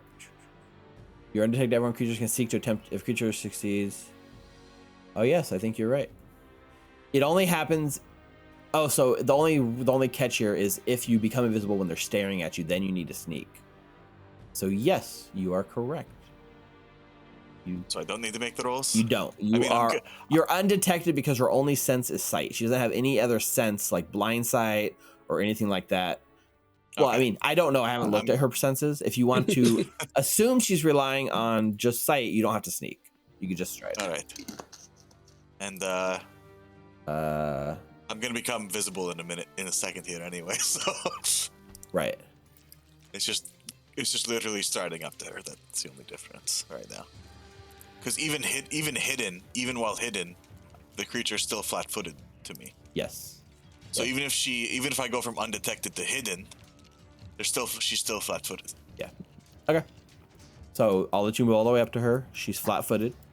All right. Although you do, interestingly enough, as you move near her, you can sense through her body language, she does seem to pick up that you are near her. But she's still flat-footed. All right. That's all I wanted. And I strike with my rapier. Okay. Flat-footed. F for flat-footed. 31. 31 hits. Ooh. And this is the ghost touch. This is a ghost touch. This is ghost touch. Okay. 19 points. Okay. 19 points, and she takes the full damage. And I am no longer hidden. But you're right in because front of her. I'm no longer invisible. And that's my turn. All right. New Lara. All right, I'm going to use my first action to stride my 25 feet. Okay. And then next 2 actions, doing a sudden charge. Okay. Right here. Perfect. Whee! I'll be flanking with Mukta. You will. Okay, so that's 3 actions already. I'm gonna attack her with Incor's Blade.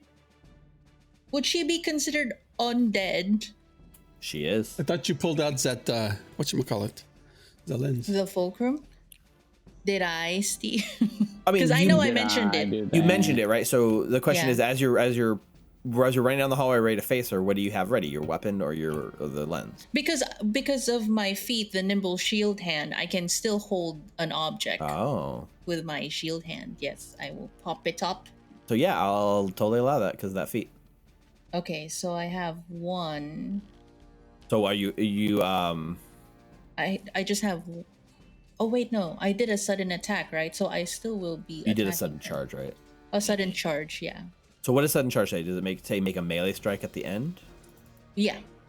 Okay, and what is the lens say?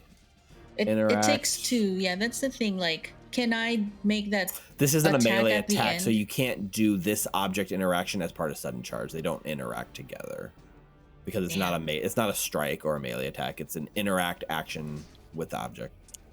Okay. And it takes 2. I would but say attack first. Getting up to her. Is Yeah. Yeah. That's what I wanted. Okay. That is what I'm gonna do. First attack. Okay, go ahead. That is 29 to hit. Because she's flat-footed, that's a hit. Sweet. Ooh, nice job. Oh, that would be ghost touch rune on this one too. Ghost 21 touch, positive points. damage, and everything. Yeah. Yep. She takes the full 21 damage. All right, perfect. And then for my third action, I'm going to. I already Barely have. injured still. I know. What was there? Another. I'm gonna raise my shield. Okay. That's it for my turn. All right. That brings us to Belcorra's turn. So many toys to play with. I figure she's got the range anyway, so I might as well get up close to her. She runs away, frightened of our awesome power. I like that idea. Never to return. Got so many toys, but what she has a mission. So her mission, okay, she's going to use a spell called Black Tentacles. It's a 3 action spell. It is material somatic verbal, which means Nulara, Yes, please. you could attack her. Would she still be considered flat-footed? She is. Yep. Perfect. Let's go. Natural 20. 37. 37's a hit, but not a crit. Not a crit. Oh, even with flat-footed? Even Wow. with flat-footed, yeah. Okay. You're close. Hold on. You're close. But not close enough. 17 points of everything damage. Yep. And she takes all of it, and she's now injured. So as she casts a spell and triggers this, you watch as black tentacles spill forth from her. The 7 black tentacles spill to the ground, go around the room, shoot out. One of them lunges up and latches onto you, Nulara. One of them latches onto you, Mukta. And Belcorra casts hentai. It's super effective. let me see. So it doesn't say sight. So one of the tentacles, 2 more tentacles down the hallway. One of them attacks Clovis, and one of them attacks Hal. Attacks all 4 of you guys because you're all within range of her. Now, I need you all. Oh no, she makes a spell attack roll, 1 spell attack roll, and it's against your guys' fortitude saving throws. Fortitude DC, sorry. Oily black tentacles make a spell attack roll. So I will make the spell attack roll. Where is her spell attack roll? I'm just gonna roll. It's a plus 25. Poof. Well, then that would hit me. Right natural 20 on the dice. She critically hits. Jesus Christ. All of us. So that just means 45. Does anyone have a fortitude save? What is all your fortitude save DCs? 29. 15, so it'd be 25. So it's a crit against probably everyone. 24. Yeah, it's a crit against me. Crits in chat for the DM. Nope. So any creature that you succeed is grabbed and takes 3d6 bludgeoning damage. It is a spell attack roll, so. So roll 3 ones, come on. Yeah, thank you, CJ, for the crit for the DM. So 15 points of damage, that's not bad. 15 points of damage to everyone, but you're all grabbed and held in place by these tentacles. Any creature that you see against is grabbed and takes the bludgeoning damage. Whenever the creature ends its turn in this area, if they haven't already been grabbed, they do. And every turn you're getting grabbed by these tentacles and hurt by them. And you can escape from the tentacles with an escape DC. Okay, yes. What was your question? Feared would have been like a -1 to my attack roll, right? Because Yes. I was feared. I'm feared 1. Yeah, you were for that turn. 28. Oh yeah, would a 28 still hit? It With her She was flat-footed though. was this is on your turn, right? It would. No, actually, it wouldn't have. It wouldn't. Okay. 28 would have missed Okay. because she had shield up. Okay. But Please. we're not going to rewind it now. It's fine. Okay. And I think the frightened condition goes away lessens 1 at the end of your turn. Is that right? Is that how frightened works? Yeah. So you should be frightened 0 now. But that's her whole turn. She used 3 actions to do this. So within 120 feet, or for like, you just see tentacles are whipping around. All 4 of you guys are wrapped by these tentacles. They're grabbing you in place, but there's more tentacles in the areas that just want to lash out at you every turn. Clovis. All right. Clovis is going to cast Syrian Light. Okay, so you're attempting a manipulate action while grabbed. Oh, wow. So I need you to make a DC 5 flat check. Somatic verbal. Is somatic? I think somatic makes it a manipulate action. So the flat check passes, but the spell attack roll of 22 misses. Of course. And no hero points. All right. And I will raise my shield. Okay. That's my turn. It doesn't say it's a manipulate action, so I guess you're good. All right, Hal. I have to escape this, right? To move, yeah, you need to escape the grab, and it's a DC 33. There's DC 33 escape. What is escape? Escape, it's an action you can take. Once you're grabbed, you attempt. It says you can attempt a check using your unarmed attack modifier or an acrobatics check or an athletics check, depending on which is highest for you. So it's either unarmed attack, athletics, or acrobatics. It's your choice on how to break free. Not my strong suit, It does count as an attack just for multiple attack penalties. So if you break free and then attack, you're attacking at like a -5 on your second action. Gotcha. What about the other way around? If you attack first, then try to break free. You would have to make a DC 5 flat check because you're grabbed. Yeah. But you could, yeah. The what would happen is the escape would be at the -5 attack penalty then. That's what I was wondering. Yes, What yes, it takes. yes. Okay. That makes sense. I don't have much I can do being stuck in this room, and I can't make an athletics or acrobatics check without a crit. That's tough. You can attack the tentacle. Spell magic. I can attack the tentacle. Well, attacking the Yes. tentacle is like making an unarmed strike check against the DC, right? Oh, okay. I think. Its AC is equal to your spell DC, and if it is destroyed, if it takes 12 or more damage. Oh. Can Does I it say that in attempt to spell do effect? some fighting words? It says that in the Black Oh yeah, a Tentacles creature can description. attack a tentacle and attempt to release its creep. Yeah, exactly. So its AC would be 33. You just have to deal 12 damage to it. Okay. And I'm going to do a biting words. Okay. No, I can't because it has to know my language, and I doubt these tentacles know my language. That's a good call. Everybody knows songs, music. What if the owner of the tentacles understands you? I don't know. Then you'd be attacking the owner and not the tentacles. When, hiding backfires. I did not know she was going to roll a natural 20 on that. At least it wasn't a high damaging thing. It was just annoying. Well, I think I'm just going to sing because I can sing Sure. You can definitely sing. 60 feet. Where are you? I'm in the room. Yeah, down the hall. Well, shit, I guess I should try to get out. I'll try to get out. What is it? Which one do you want to make? Athletics, acrobatic, or an unarmed strike? Does it not matter? You just need a natural 20? Yeah, because I'm super low on all of them. Well, the other thing too is no, this Inspire Courage is just verbal, so it's not a manipulate, so there's no flat check required, so that's cool. Now if you only if you tried to linger in composition, then it would return into a thing. So that's cool. Okay, I'm gonna try to escape. All right, make that check. 26. 26 is a miss.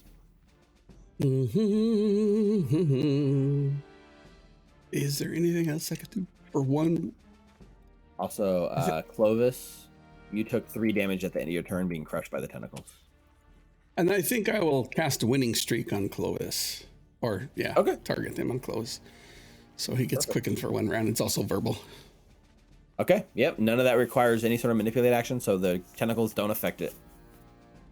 All right, So 1 round for Inspire Courage. that is We're correct. too far. If Are you're you? more than 60. Yeah, we Yeah, are. we're Oh, more than 60, 60. okay. It's okay. I got it. Clovis gets it then. That's what I was measuring earlier. All right, 3 damage for you two as well. Harl, how's the end of your turn? All right, Mukta. Going to attack her first. Okay. DC 5. Wait, is strike a manipulate action? Probably. Doesn't have the manipulate tag. Really?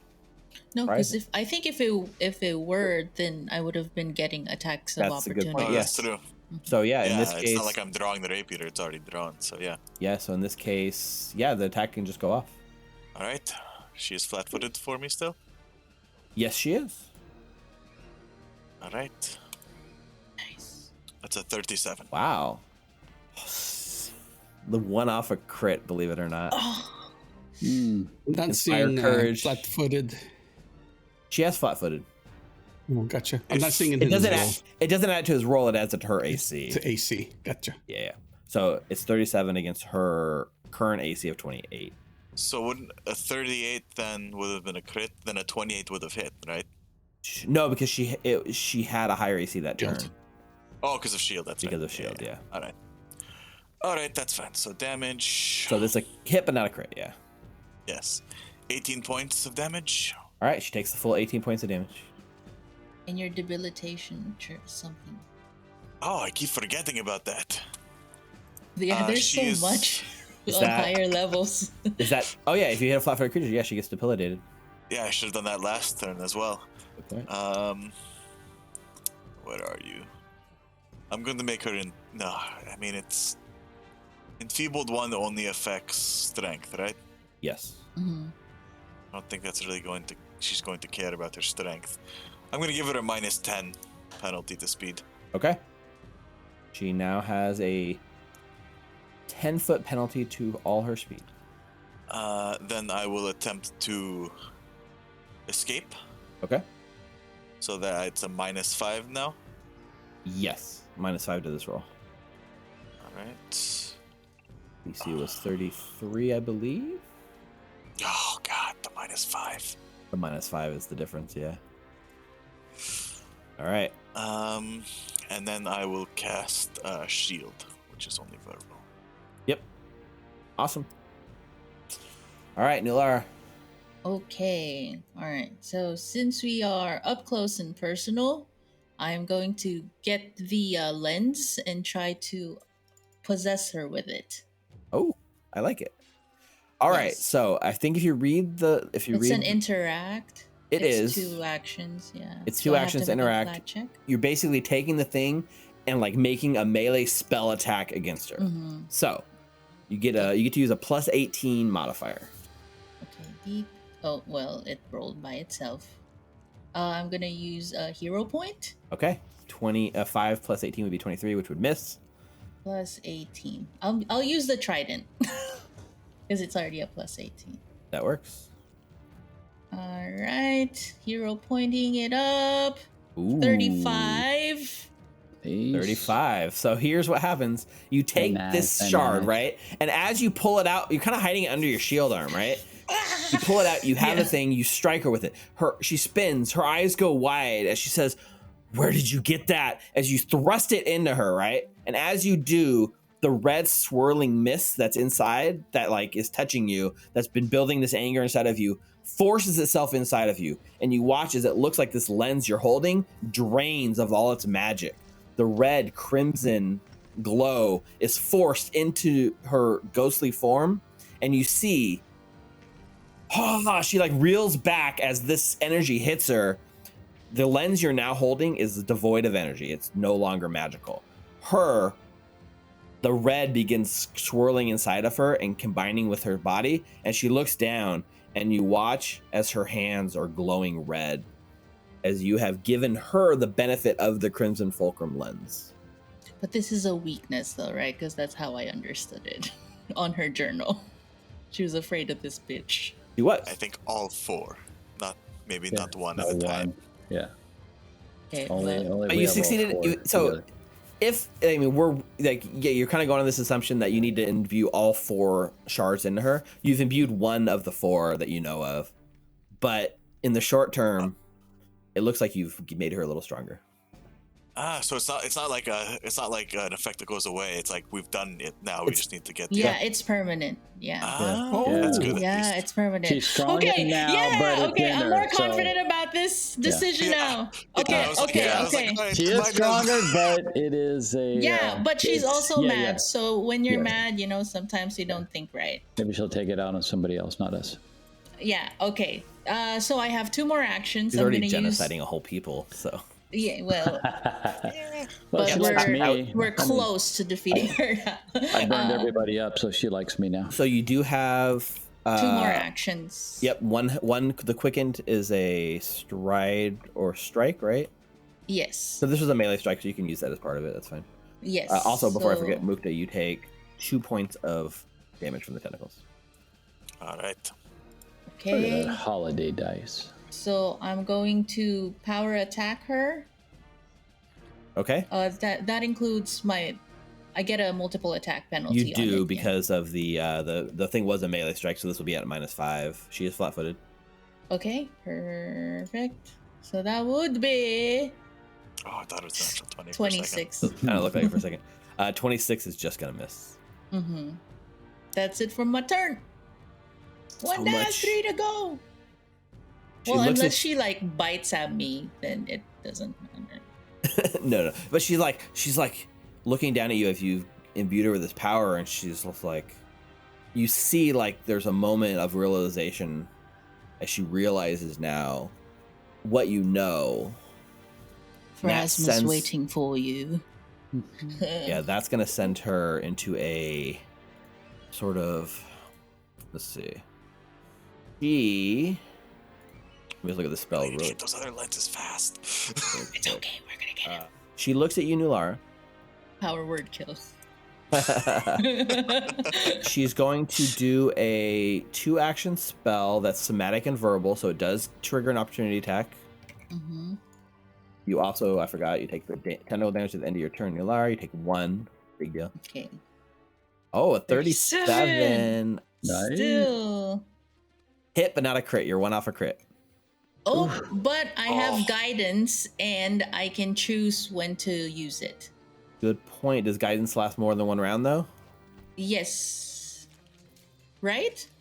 Guidance Because I was reading it lasts up until the earlier. start of your next turn. Where does I thought I Yeah. had to choose. Well, you If the target can. uses the bonus, the spell ends. Either way. Target chooses to which roll to use the bonus on before rolling. You can't roll. Oh, and then add the duration. one. I see the Nudge duration. Fate, the witch skill, did do that. Yeah, You could yeah, bump yeah. it by 1. Mhm. But Oh man, that but go ahead and roll the awesome. damage. It's still a hit. That's still great. Okay. Again, just barely. That's the second time you missed it by 1. Yeah. 20 points of damage. Points. Mhm. Leaves are open. She reaches out to you, Nulara, as she like does a hand, and she just says to you like, "Enough." She casts Feeble Mind on you. I've experienced this before. Can you make a Will saving throw? Another stupefied. Stupefied. Yeah, but you might Joke's want to on look you. at the She's already.